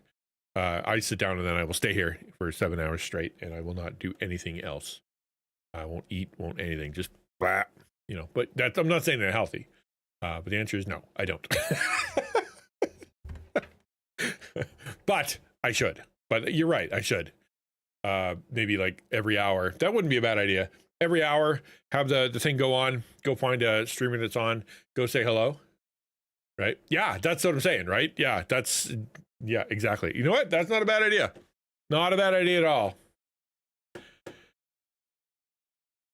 Then eventually you take the conversation from the replies to the DM. So you're starting conversations in the replies. You're giving your own insights and your own stories and your own anecdotes for the posts that they write. So you're adding value is what he's saying. You're not posting, come see my channel, come watch me, you should see my newsletter, here's a link to my blog. You are adding value to that content creator when you are in their stream, when you're in their chat, when you're in the comment section, you're in their Discord. You're not thinking, how can I steal this community? You're thinking, how can I add value to this content creator to make them look good? Okay, that's the thought. I want this when I've been in streams, and you can ask any stream I've been in. I see my mission as to help that person get a laugh, to make a point, to give them some discussion fodder, to do something that adds value to their stream, something memorable, something interesting. I don't self-promote. I try to do my best to be interesting or funny or to answer a question or something, because I'm trying to add value so that people think, hey, when I go to that stream, cool thing happened. I want to serve those content creators. Do that when you walk into their chat. Do that when you're in their comments. How can you add value? If you are trying, always think about yourself, then you are not serving others. You are trying to use them, and that's bad. Just regurgitating what they say. You're not just replying with, oh, great post or this or that. You're starting an actual conversation. And if you aren't naturally skilled or extroverted in talking to other people, then this is also a time where you should probably research social dynamics and how to hold conversations. You're just doing it online. And then once you're in the DMs and you're having the conversation, you just ask them if they're doing anything to grow, like what strategies they're doing. It's like, hey, dude, I'm trying to grow just the same as you. Have you come across anything interesting that's actually helped you? And then if they have, they're probably going to share it with you because you're a friend. Or then that's when you can position yourself to be like, hey, do you want to like share my post? Like if I send you a thread, you can send me one back. So for us small content creators, hey, I was on your stream. Hey, that's really cool. I'm adding value. I get to know you. I joined your Discord. I came to say hello and blah, blah, blah. Send a DM. Hey, how you doing? You know, I really liked what you did yesterday. It was really cool. And then a couple weeks later, you're like, hey, by the way, is there any of the, you know, I'm also a content creator and I'm trying to do some stuff. Have you questioned? And then, you know, once you build that relationship and you've demonstrated that you are about serving them, not about serving yourself, only then will you have the chips to be able to say, hey, do you want to do a collab? Hey, would you mind sharing my my event with your community? Only then. Don't try to do that right away. That's why everybody on social media, everybody on Twitch is offended by the dinguses who come into their stream and drop a link or say, hey, I'm an artist, right? It's not, we have no problem with artists. We have no problem paying artists for their work. We have no problem trying to find some random artist so that we can get a thing because we all want to, you know, do something cool. Our issue is that you are showing up without any relationship or trust built whatsoever. We know you want to use us. You don't care about us. You don't care about our community. You don't care about our content. You don't care about anything. You care about you and you want to use us to help you.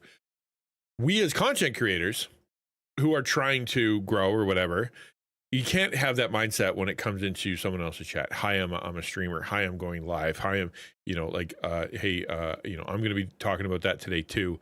That kind of stuff, right? Like until you have proven yourself, you don't have permission to do that.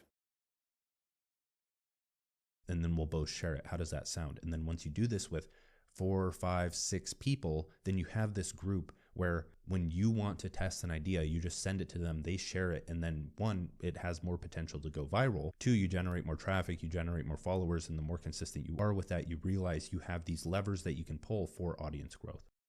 So that is a tribe of content creators. It's something I don't really have very well. Yeah, hey, go watch my stream is very frowned upon. Yeah. Right, that's your 2, 3, 4 content creators that you can talk about content with. I don't have that. I'll be honest with you. I don't really have anybody who I do that with.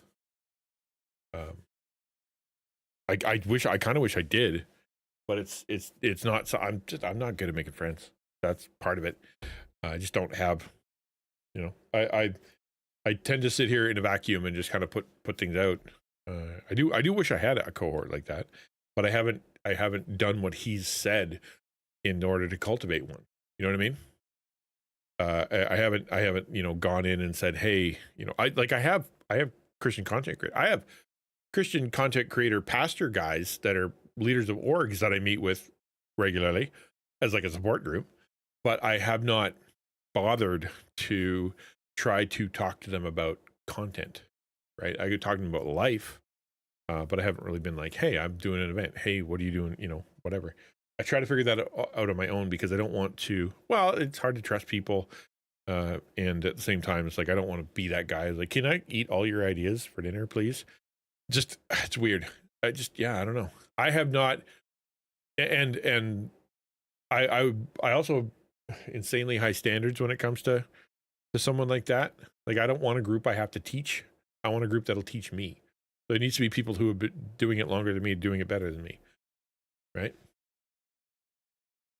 Now, the third way you can do this, and remember that we're creating an idea catalyst here. We're trying to find a way to get our posts in front of other audiences. So there's a way to pay to do that. There's building a tribe to get in front of your audience's tribe. And then there's another way to exchange value, which isn't in the form of money. So if you have a large audience on Instagram and I have one on Twitter, then you can reach out and be like, hey, I'll share you on Instagram if you share me on Twitter, and then you're good to go there. Or if you have a service or a product or something that you can offer people, like if you want to reach out to a larger account and be like, hey, I will create I'll create a landing page for you, or I'll write an email for you if you give me 5 to 10 retweets or shares on whatever platform you're doing this on. So you can get creative as you want with this, because social capital and trading goods is just as viable as trading money for these things. So I think a lot of Christian content creators would be totally up for that.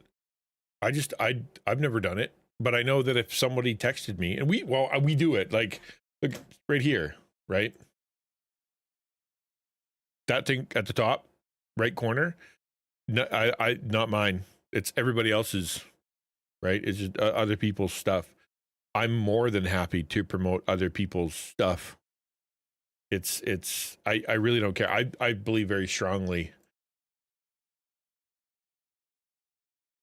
Like, I believe very strongly that the best way for a Christian content creator to grow is to serve others. I think that should be your baseline. But like, I would have no problem if someone's like, hey, can you tweet that? Hey, can you put that on a video? Can you say something? You know, like, I would have no problem with that. I think a lot of people would have no problem being asked that. And ukulele is where I was about to say, I think a lot of them would have a hard time asking for it, right? It's only good when there's already a relationship or offer on the table, right? But like, you and I have known each other for a long time, and like, have you, other than taco stuff, have you ever asked me to talk about a ukulele only thing on my stream, right? It's just like, it should be natural. I would, like, we're friends. I like what you do. We share a community. It would make sense that I would be promoting your individual ukulele for worship stuff, right? I should. It's like a no-brainer. Like, every third Thursday, like, you should be in my chat being like, and this is what I'm doing tonight, and I would be totally fine with that, right? I have no problem with that, but it's that's what I'm saying. I think all of us would listen well and be happy to help. I think the hard part is asking. So I wonder how that would work. You obviously need to have the relationship. It needs to be the right person. It can't be some Yahoo who just walks over to, I don't know, Susie and being like, hey, can you say things about my channel? Like, you know, that's not going to work. You have to have a relationship. But like, yeah, I don't know. Is it a matter of maybe Christian content creators need to get a little bit, you know, more confidence in asking for that kind of stuff, right? Is it coming up third Thursday? Well, there you go. See? Go ahead. Put your announcement up. I don't know how many people are actually here. Step 1 and 2, you have these short posts that you're posting and testing, and then you have a way of catalyzing those ideas so you can see which ones do the best. Now, step 3 is to turn your best posts into newsletters. So when one post stands out as an anomaly, like you see, okay, these posts have this certain level of engagement, okay, this one has more, these ones have the same, you take that and you turn it into more content. If you want to write a newsletter using this, I would use the BPAS framework. We've talked about the PAS framework in my 4 frameworks for writing follow-worthy social media content video, but the BPAS is big idea, problem, amplify, solution. So starting with a big idea so you can get to the point faster. So it's big ideas. This is the meatiest video I've ever seen in my life. This guy is giving the whole enchilada and a side of fries. Like that, this is a big, important video. Like, I've decided to cancel the class and you guys just go watch his stuff. Infinitely better. Golly. But his point of use the stuff that's working for sure. State the idea in the post. Problem, illustrate a relatable problem based on the big idea.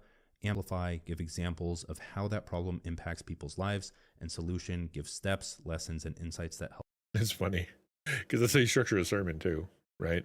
So big idea, hey, this is the thing we're going to be talking about today. Problem, here's how it's messed up in the world.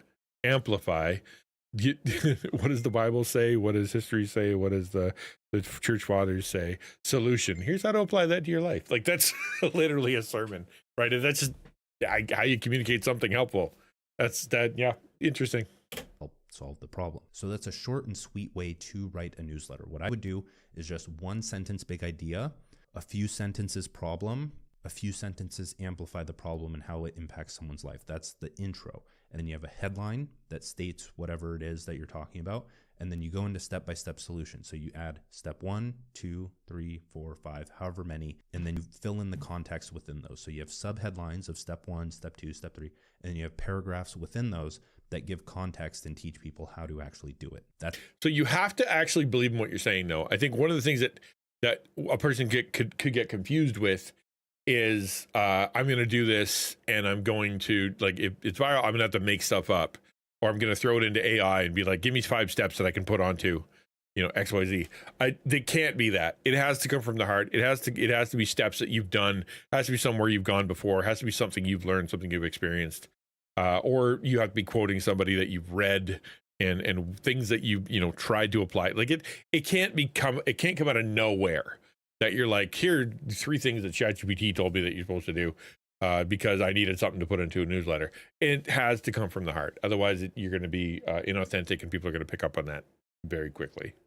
That's how you write a newsletter. Of course, pick a topic. Well, you're turning your best social post into that newsletter. Now, step 4, and this one is extremely important, is take advantage of exponential events, because audience growth is non-linear. You flatline and make a little bit of progress here and there, or when you're growing on social media, you usually flatline and make a little bit of progress for an extended period of time, and then something works and you see a bunch of viral growth all at once. So there are a select few posts on Twitter that did really well for me, maybe like 1 out of 10 or maybe 1 out of 20, that would bring in a lot more followers and engagement than usual. And once I have those, I can start to repurpose those and incorporate them more so I can grow consistently. The other thing with YouTube is that my growth was pretty slow until I had one video do extremely well, which was the Justin Welsh podcast on the one-person business. And so I started talking about the one-person business more videos started to do well, started to go viral. All of those viewers flooded into other videos because they were recommended to them. All of my videos saw this exponential jump, and I gained 200, 300, 400,000 followers in a relatively short amount of time.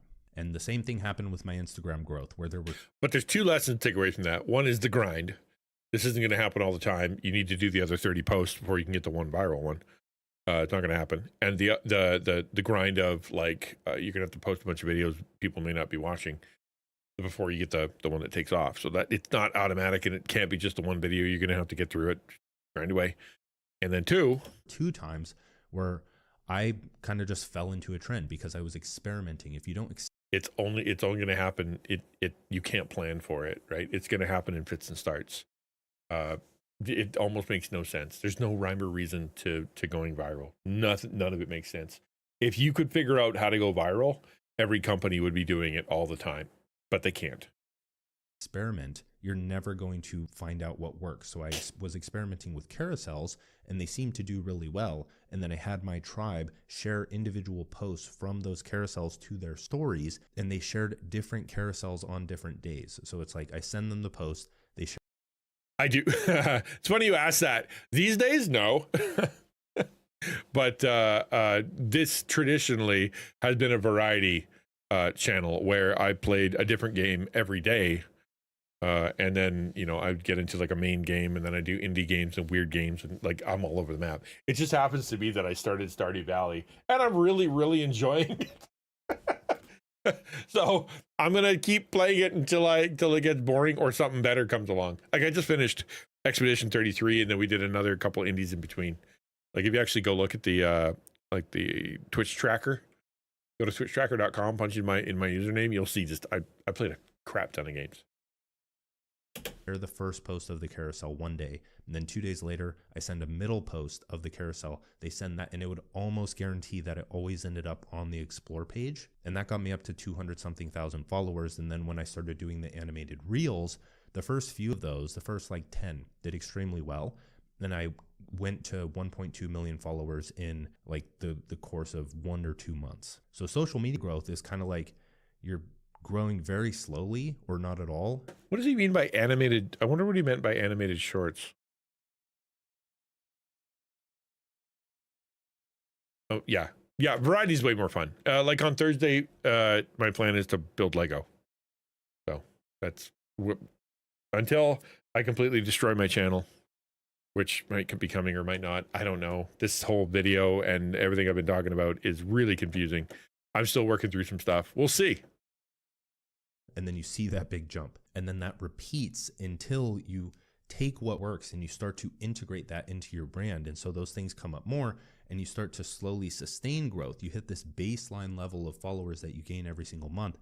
And then if you continue experimenting, this is why if you are the niche, this isn't, I mean, if you choose a niche and you aren't the niche and you go too narrow, this isn't going to happen to you, or at least it's very less likely that it will. Now, step 5 here is to send everyone to your newsletter. Put it in your YouTube descriptions, plug it on Twitter once a day, plug it if you cross post your tweets to different platforms. Just go through for 15 minutes every morning and promote your newsletter, whether it's a backlog version or not.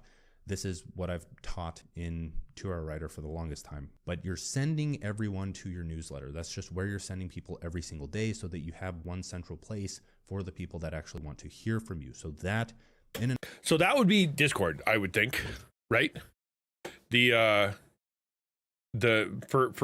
your average person who's doing this, I think the answer is, or the parallel, I should say, is that you would be sending them to your Discord or wherever your collector page is, right? It's your Discord, it's your Instagram, it's the place that you actually go. You know what I mean? Like where do you want people to end up? And if you want them to end up in your newsletter, then that. If you want to end up on your Discord, then that. If you want them to end up on your like wherever they're going to gather, that you get the most interaction, the most connection. So it's not Instagram. That would actually be a good one. But like wherever that thing is, like could be your I don't know, DeviantArt page, your Patreon, or your coffee, like all that, like whatever that is, wherever they go. Just make sure it's in all your stuff, I think is the point. But she's not wrong, for sure. Again, something I'm bad at. I'm very inconsistent when it comes to that stuff because I've spread myself too far too thin. You know what I mean? Too far too thin. Okay. Found him from school project, and I need more Christian material in my life. I do like games as well. No, dude, off topic is on topic around here. We on Tuesdays we talk about Christian content creator stuff, like really hardcore into it, and but it's always an AMA. If you look at every single title, it always says always an AMA because wherever you're at, I want to make sure that I am here to help you with whatever it is, even if it interrupts. If it's completely just nonsensical or whatever, I'll probably skip it. But yeah, no problem. Yeah, glad you're here. Why am I itchy? I couldn't have got a mosquito bite. It's the winter. Okay, so that was it. There's a lot to chew on. I still have a lot that I'm going to be chewing on myself. But I can't make any decisions yet. But I do know that there's going to be some things and I'm going to have to make some plans. Don't know what. The biggest plan is going to be stuff to get rid of. Don't know what to do, and I can't tell you right now what that is. Okay, so that's it. If you guys have something you want to talk about, now's a chance. Otherwise, we're going to jump into Stardew for 45 minutes or so. Not going to get very far because 45 minutes in Stardew is not a lot of time, but at least it's we could have a little bit of fun. But the most important thing is to answer your questions. So, like Abyssal, if you have questions, by all means do. If any of the content creators have anything you want to say, by all means do. Now's a good time. But other than that, I'm going to start leaning towards the Stardew. Happy to be interrupted, though. Stardew's not as important as hanging out with you guys.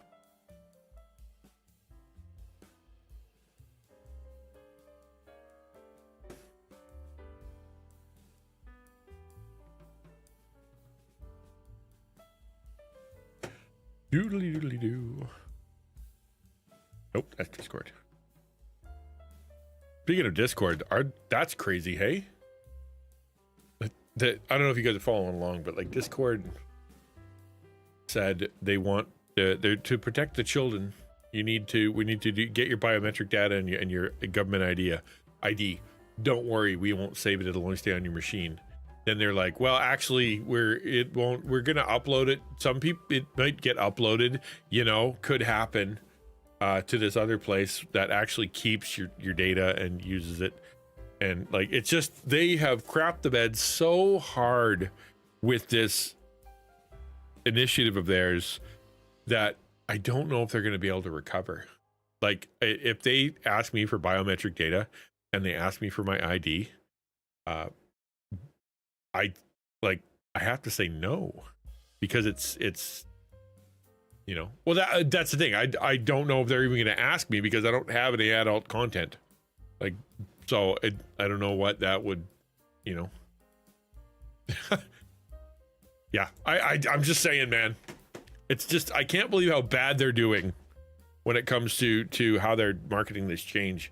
They don't even, like, they're releasing these things that are arguing with each other that that are making them look bad. Not even other people. They're saying it about themselves, to themselves. Crazy, man. I started playing Stardew Valley recently, and at the very beginning, as I stood staring out at an overgrown... Whoops, sorry.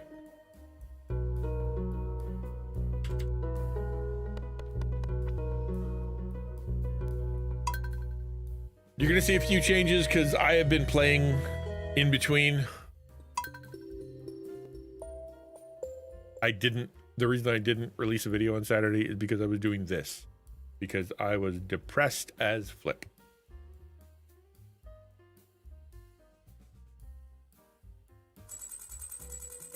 You like my room? It's trash.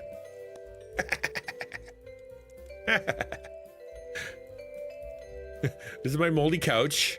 This is all my clothes on the floor. This is my broken TV. Build my pop over here. All that because I got this. I checked the garbage so many times. They gave me a garbage store. It's so funny. I get to be trailer trash. See? Trailer trash.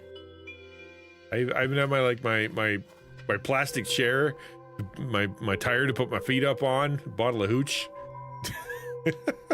Classy. I'm classy. So I don't even have to water my plants anymore because they water themselves. Hooray. The only thing I gotta water is my cat. And we're gonna go straight to the mines because, yes, of course we are. How many food? Wow, I gotta get rid of some stuff. I didn't realize that my pockets were full. You can't go to the mines with full pockets. Looks like my room. Okay, so no, we're gonna keep, okay, what are we gonna get rid of? Rock, fish, seaweed, fish, sea jelly. I can eat that? Neat. Sardine, red millet. Okay, this, and then that, and then that, and then that. I'm gonna keep the Nautilus shell. I don't know what that does, but I got 2 of them. They're very expensive. Maybe I should sell it. No, I'll sell it. Prehistoric hand axe. I think I need to give that to the museum. So we'll just hang on to that. Oh, I have an obsidian base. Forgot about that. Go put my obsidian base somewhere. Where's it supposed to go? It's very fancy. Maybe we should go over here. There. Does it do anything? No. My stream is... Oh, is it? Okay, I'm sorry. I know how to fix that. Sorry. Subblocker! Okay, to the mines. I long for the mines.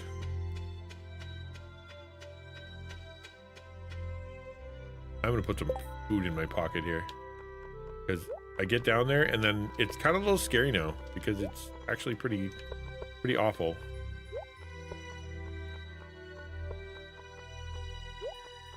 Oh, check out this though. I have a trash thingy. I have a little machine now that if I give it trash, like actual garbage, it converts it into not garbage. Isn't that fun? Oh, just because I had the display capture and the game capture on at the same time. It was my own mistake because it's silly. There's some games that the game capture works, and not only works, it's the only thing that works. And there's some that the display capture works fine. So I just usually keep it on display capture because I don't see any reason to otherwise, you know? Oh, no worries, fucker. It's all good. I don't even remember what I said.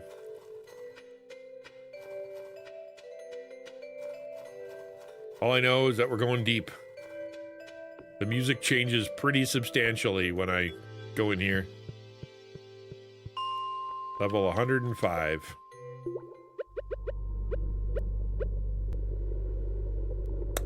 Not so cheery now, is it?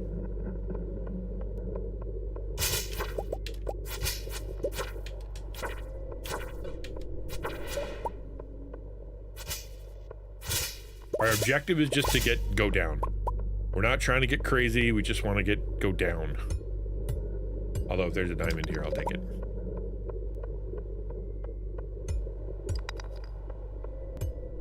The time-consuming part is trying to find this stupid ladder.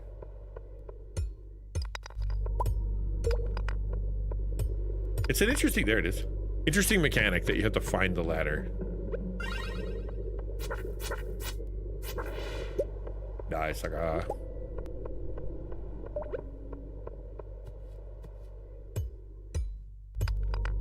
that green thing, gross. Like a mining snot.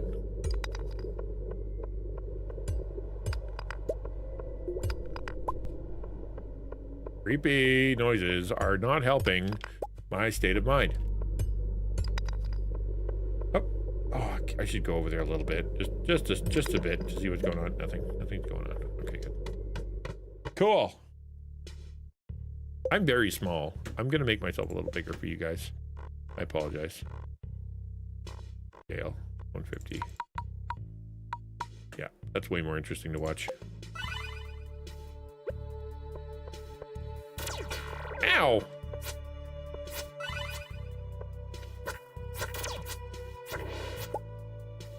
I don't know why I'm blinking, but it probably isn't good. I was blinking green, never good. Woo!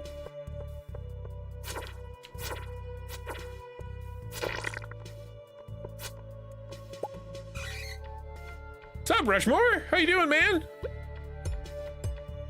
Good to see you. I should go down. The object is to get down. We're trying to get down as much as we can, as fast as we can.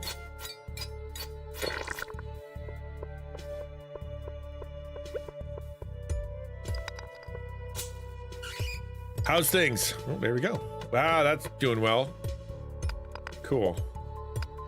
I mean, I'm sure there's lots of things that I should be picking up in these realms, but like, I just want to get to the basement because I get an achievement if I get farther down.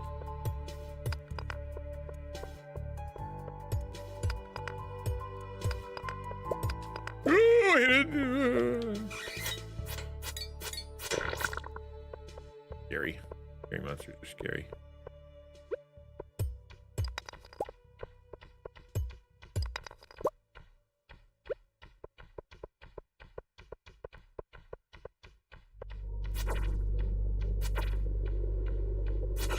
Well, you gotta make scary noises, game. What's up with that?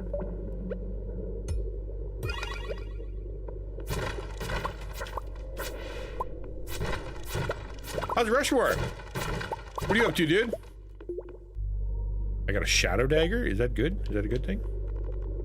10 to 20. 2 times crit chance. Barf.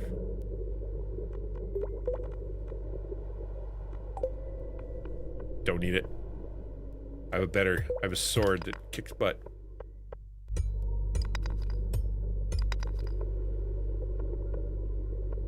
I'm being way too curious because there's scary noises. I want to know what's up here. That's where I die? Because I was curious? Please don't make me die.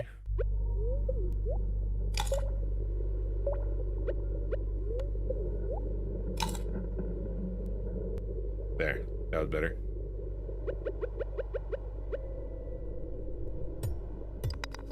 I swear I hear people talking. Not nice.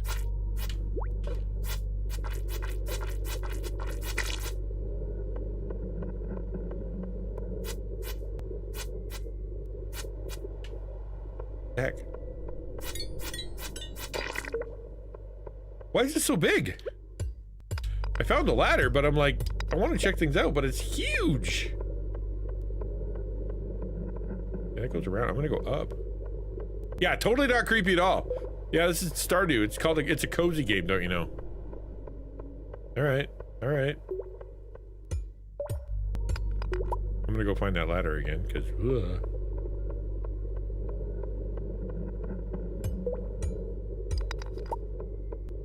110. Give me something cool. Space boots. Am I gonna go to space? What do space boots do? I want space boots. +4 defense, +4 immunity. I'll take those. Nice. My pockets are getting a little full. What should I get rid of? Probably this wood. Okay, let's keep going. Only 4 p.m. Lots to do.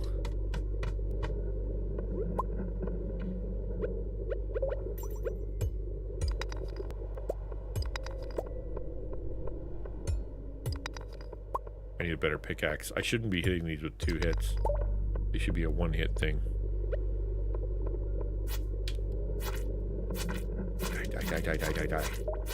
Nope. Oh, yeah. You know what? I'm gonna leave you there.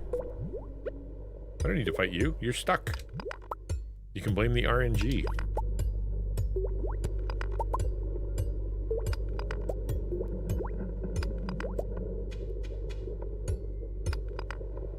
My kingdom for a ladder.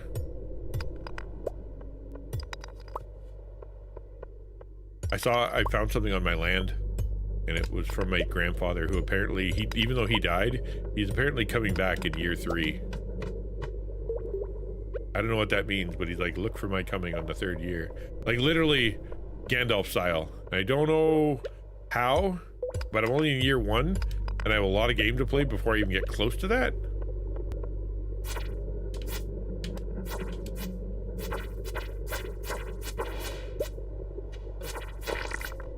Nice. That worked out. Ooh, a creepy skeleton in the wall. That's so creepy.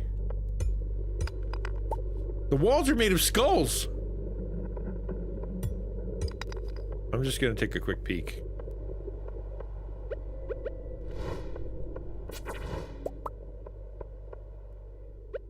Getting greedy and dumb. All right.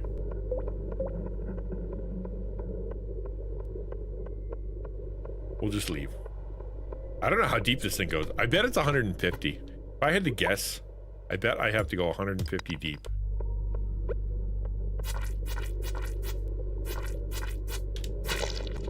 Oh, there we go. Nice.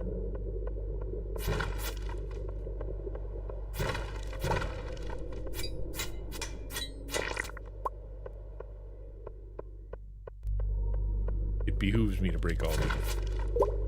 I haven't found a mimic yet, and I'm a little worried that I'm gonna find a mimic. Would it not surprise you? Or would it? It wouldn't surprise me. That's what I was trying to say.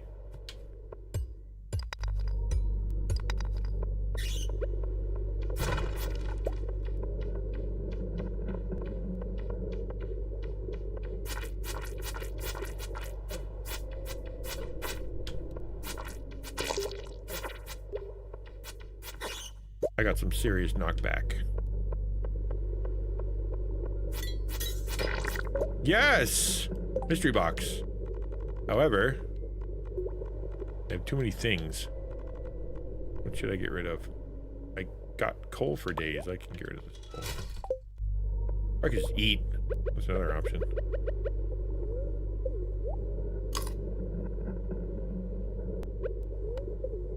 There.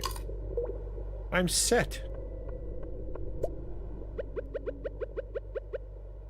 Hello, the true Elliot. How are you today? Formerly known as Uptown Dog, I believe.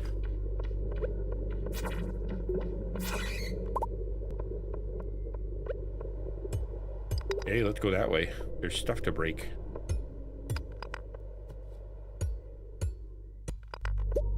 I'm a little nervous there are things trapped in the walls. Like, that is not a nice way to go.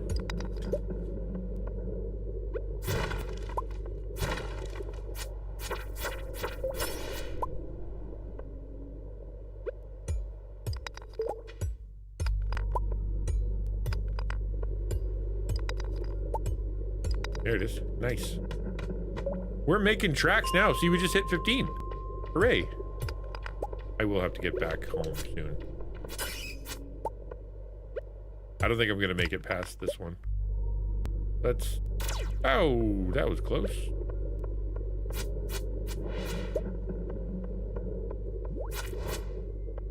Ow. Oh, you curve? You throw curveballs? I made the slime angry. I have died in the mines before. It's kind of bad. You die in the mines, and the old guy that lives in the tent, he comes and fetches you because he just happened to be down in the 100th, you know, 115th level.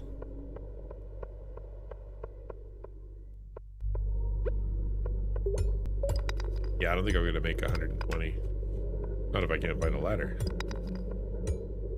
Here it is. They only let you save every 5. Like it's just the way it works.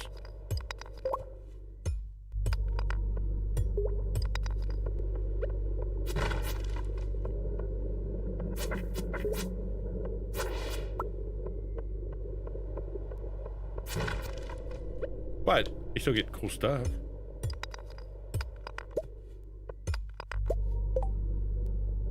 Actually, I gotta go. I just realized I have to walk all the way home. I had a teleporter, but I don't have one now. So I have to literally walk all the way home. So sad.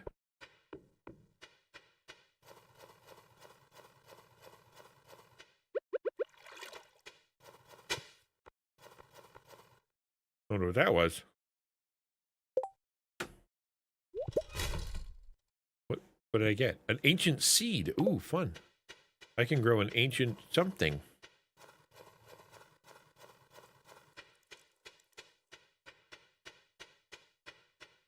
I like how my little guy starts being like, hey, can we go to bed? Nice. I'll come get that tomorrow. If it's still there. Fancy frozen carrot. Who doesn't love frozen carrots, you know?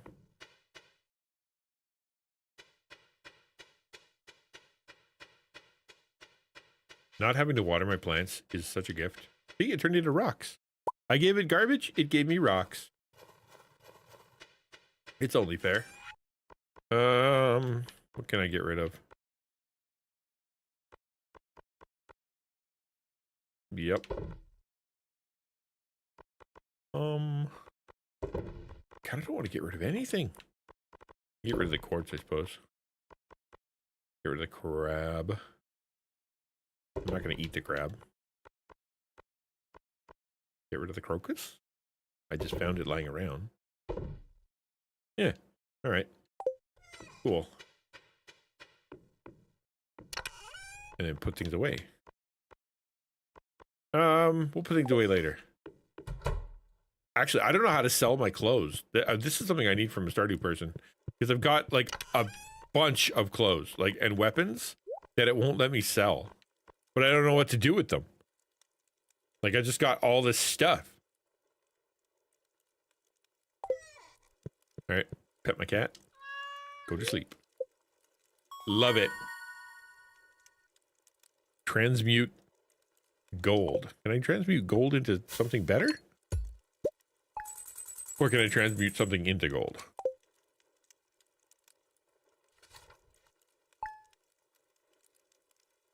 Let's find out. Cock-a-doodle-doo. That's not cock-a-doodle-doo. What can I do? Transmute iron bars into gold. Lame. I mean, whatever. It's fine. Not a bad thing.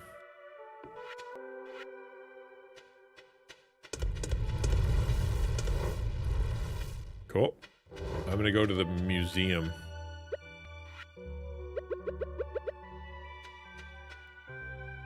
When I first started in the winter here, I went across the road and then I saw what looked like a black Yeti. And it didn't, I don't know what to do with it or about it, but all of a sudden there it was, you know? There's another thing going on too. Like if I go this way and I go into the tunnel, I didn't know I could do this either, but you go into the tunnel, on the wall here is a thing that you can put a battery in. The only way to make a battery is if there's a thunderstorm and it hits a lightning rod. I have a lightning rod, but I don't know if there are thunderstorms in the winter. There are, like IRL. We've had a thunder snow. I don't know if anybody ever had thunder snow, but we've had thunder snow.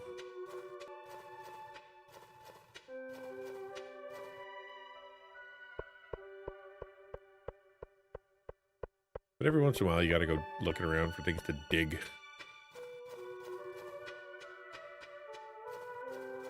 Yep, nothing. We'll go to the beach and then we'll come up. We'll talk to the blacksmith. We'll see if we can break some of these geodes, and then we're gonna go hit the museum to see if we can donate anything. Because once I donate 60 things to the museum, I will be allowed to get a key, apparently, which will let me get into the sewer. Why do I want into the sewers? I don't know. Why wouldn't I?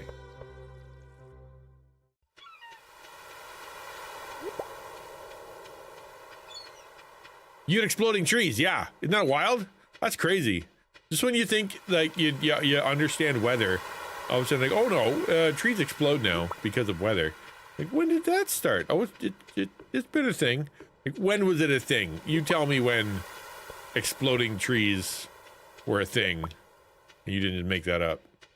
You're gonna tell your kids, right? You'd be like, oh, I remember one winter when all the trees exploded because it was cold. And they're gonna look at you like you're a crazy old man. Sure, Grandpa. All the trees exploded. That's how cold it was. Mm-hmm. Now go have a nap. Have you taken your meds today? You sound a little crazy.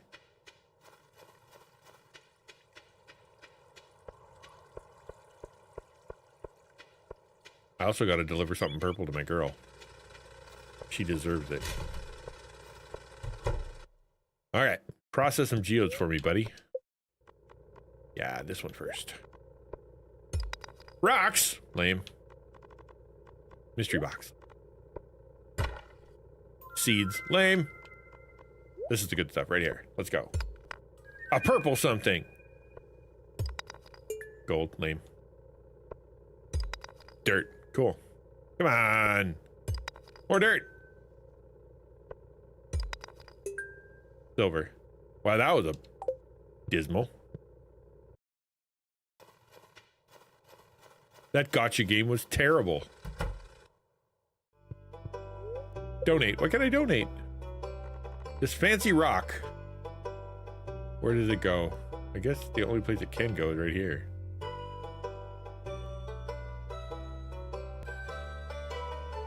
Yep. Seems like it. I tried to make it make sense. See the lumps of rock over here, and then there's like jewels over here. I don't know. I tried to make it make a little bit more sense. I did organize it. I gotta have close to 60 things right now. Come on. How many more do I need?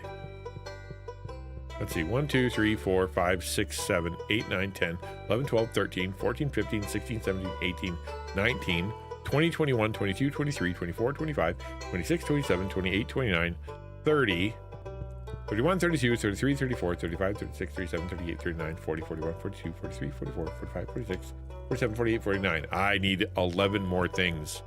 And if I only get one every trip, that is a lot of things. A lot of trips. Hannah's here to recommend Stardew mods to make your no way. No way. I know how that goes.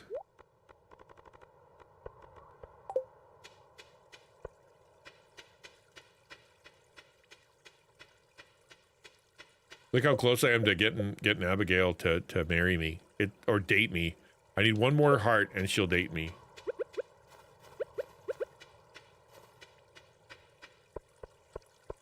And then I get to buy flowers from her father in hopes that I will be able to woo her into dating. She likes me. We had a moment. We went and played some music together. It was lovely. There she is. I have a purple for you, my dear. What? I put too many gifts for Abigail. Lame. How you doing? One thing I've learned living here, everyone stares at you if you look different. You don't look different, you look purple. And I think you're lovely.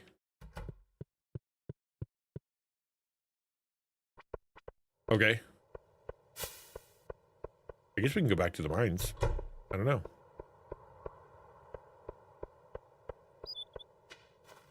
Oh, no, that's wrong. Wait, is it? I can't remember. I never come up to the park. Like, I should be going in here and getting bonus stuff. But I just never do because I'm too busy selling all the stuff. The only way to get them happy is to give them produce. And I'd be like too busy selling it. How many mods before my computer? I have seen so many things about how they're no longer doing like the RAM crisis and whatnot. Like it's gonna be a wonder if anybody has PCs, you know, ever again. After like will Gen Alpha or whatever the newest one coming up even have PCs, or will they have finally figured out that, you know, we're just gonna cloud base everything so we own everyone? That would be terrible.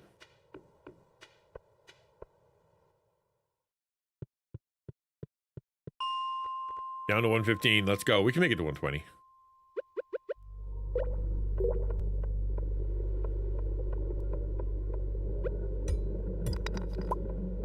Yeah, and you actually quiz you. That's true.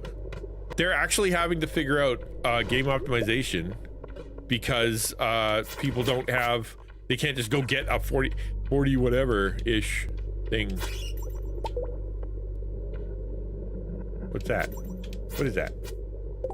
I'm full? Oh no. I realized oof. Well, I guess we'll get rid of the seeds. Crap, I came here unprepared. Or too prepared? One of the two. Yeah, I had to throw things in the garbage. That's okay. What am I picking up? I gotta get rid of things. Coal. Just one lump of coal. There we go. Do we, I do want to get a 47 or better to play Starfield Genesis mod. So they, did you hear that? Yeah, well, not just renting PC. You're gonna be playing on the cloud.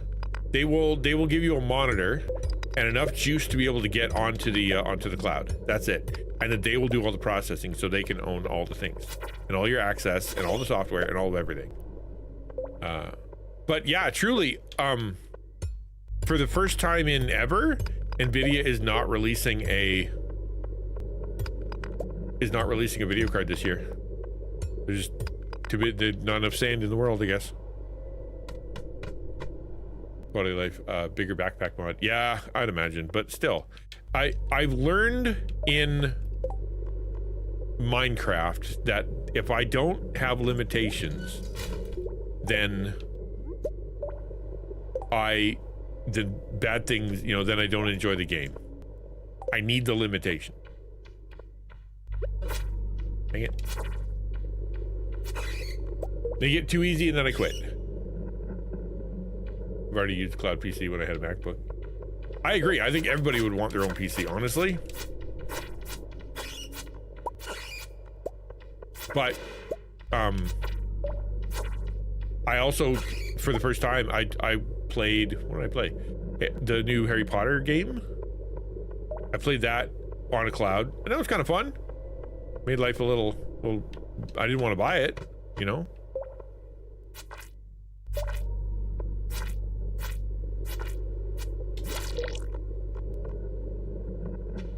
Interesting, interesting. Found, there we go. 19. Wow. They're making it really easy. They're just giving me ladders. Why is that a thing now?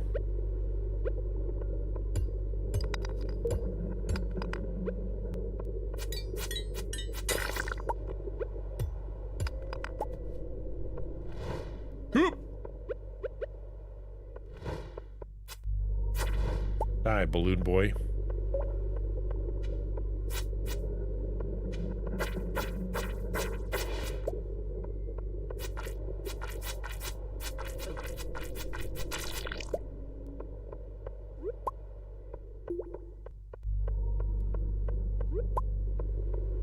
Oh wow, that's going really far down.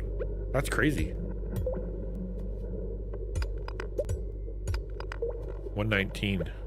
Bring the sword out just in case. I got hit and it hurt.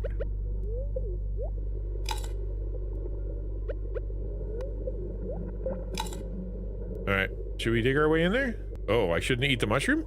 Make me sick? That's no good.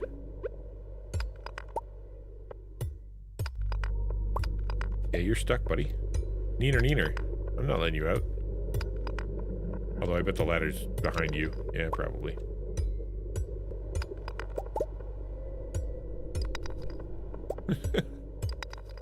Fine, I'll stab him. That's what you want.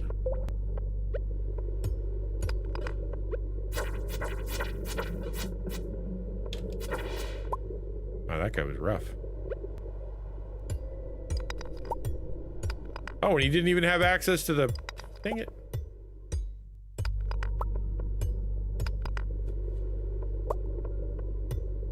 Where's the ladder? I want out. There it is. 120! Ooh, sneaks! Great! That's so exciting! You can get a 5080 Super if it actually releases. Oh, I got a skeleton key. You're not sure what it's for, but it seems important. It's been added to your wallet. Thanks. Bubbles is here for snuggles. That's nice. 5080 Super. Yeah, it'd be expensive. Not only expensive, right? Like, but like, will it do? Like, am I done? Is that it? There's no more. There's no ladders. There's no nothing. Wow. Okay, we did it. We got to the bottom. That was the mission. Leave the mine. I don't have anything I can break this with. Wait, I can. Let's go. Hello. Don't eat me. Oi xlu uxat su pygos do hatu olai? I mean, on Thursdays, but only if I have the money.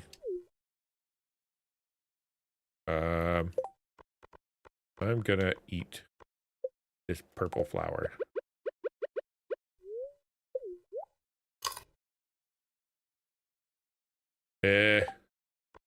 Where's my wallet? That's what I want to know. Oh, there it is. Skull key.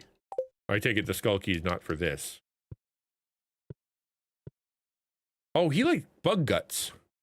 Bug guts, I bet. I think that's his thing. If I give him a bug guts, he might like it. Let's go and kill some bugs. Maybe down to 10. I honestly don't know. But I'm wildly over-prepared for these. There's the bugs. Okay. Let's see if it works. We'll do one. Crap.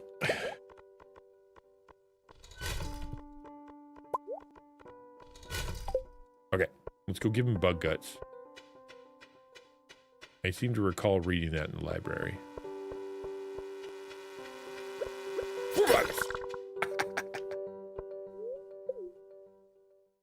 Okay. I have something for you. You want this? You did not want that. Okay. Well, thought I read that somewhere. I guess I won't be talking to you then. Can I fix this thing now? Still broken. Bummer. Okay, well, got all excited. What else does he want? Maybe I gotta go learn how to speak dwarf.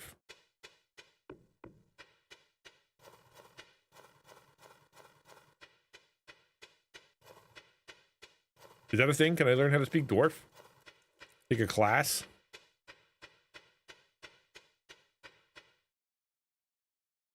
I have been reading what the library says. Yes, you can. That's what I thought. I've been paying attention. Either dwarf scroll 1, 2, and 3. I got 3 of them for what it's worth.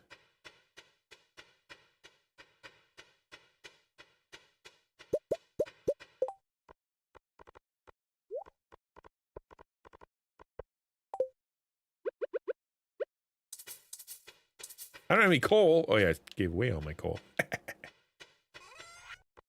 All right, bugs. Pumpkins. I don't know what else to give away. This and then dirt and then probably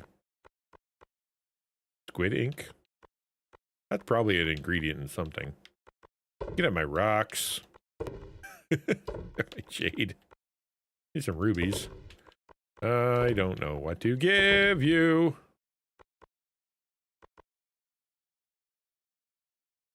Sure. That's probably fine.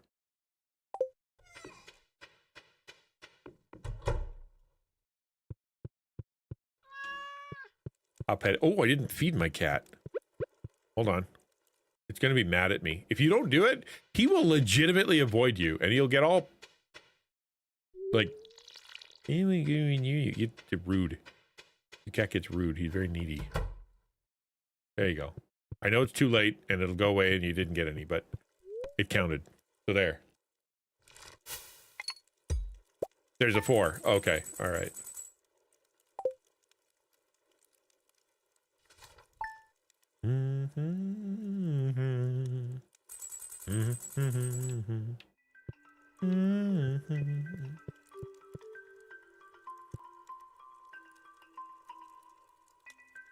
All right, well, it is time to end stream. That is a good place to end. We got pretty far now. We got to the bottom of the mine.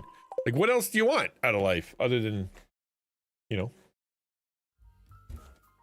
That's it. We got to the bottom of the mine. We're happy. I'm sure there's much to do. There is much to do. No question. Because I don't speak dwarf yet. So clearly that's a thing. We're going to raid out. Thank you for being here, guys. I had a family day yesterday, and today was Tuesday. I think we had a really good talk. I think a lot of content creators, if they would follow that advice, Christian content creators, and adapt it, I think we could really change the world. So hopefully it was helpful to some folks. We're gonna raid out, head off to somebody. I don't know. Is anybody playing Stardew? Wouldn't it be nice if someone was playing Stardew? Let's raid Nobody Hunter. He's playing Minecraft. That's adjacent. It's adjacent. All right, have a good day, says Sarybot. But yes, I hope you guys have a good day. I'll be chatting with you guys again tomorrow, same bat time, same bat channel. And yeah, thanks for hanging out. Thanks for coming by. Tomorrow's Weird Wednesday, so we're gonna be looking at weird pictures, and we're gonna see what else is going on. I'm probably gonna keep working on the old Stardew. But on Thursday, we'll push pause on Stardew, and we're gonna make some Lego because I got so much Lego I gotta build. All right,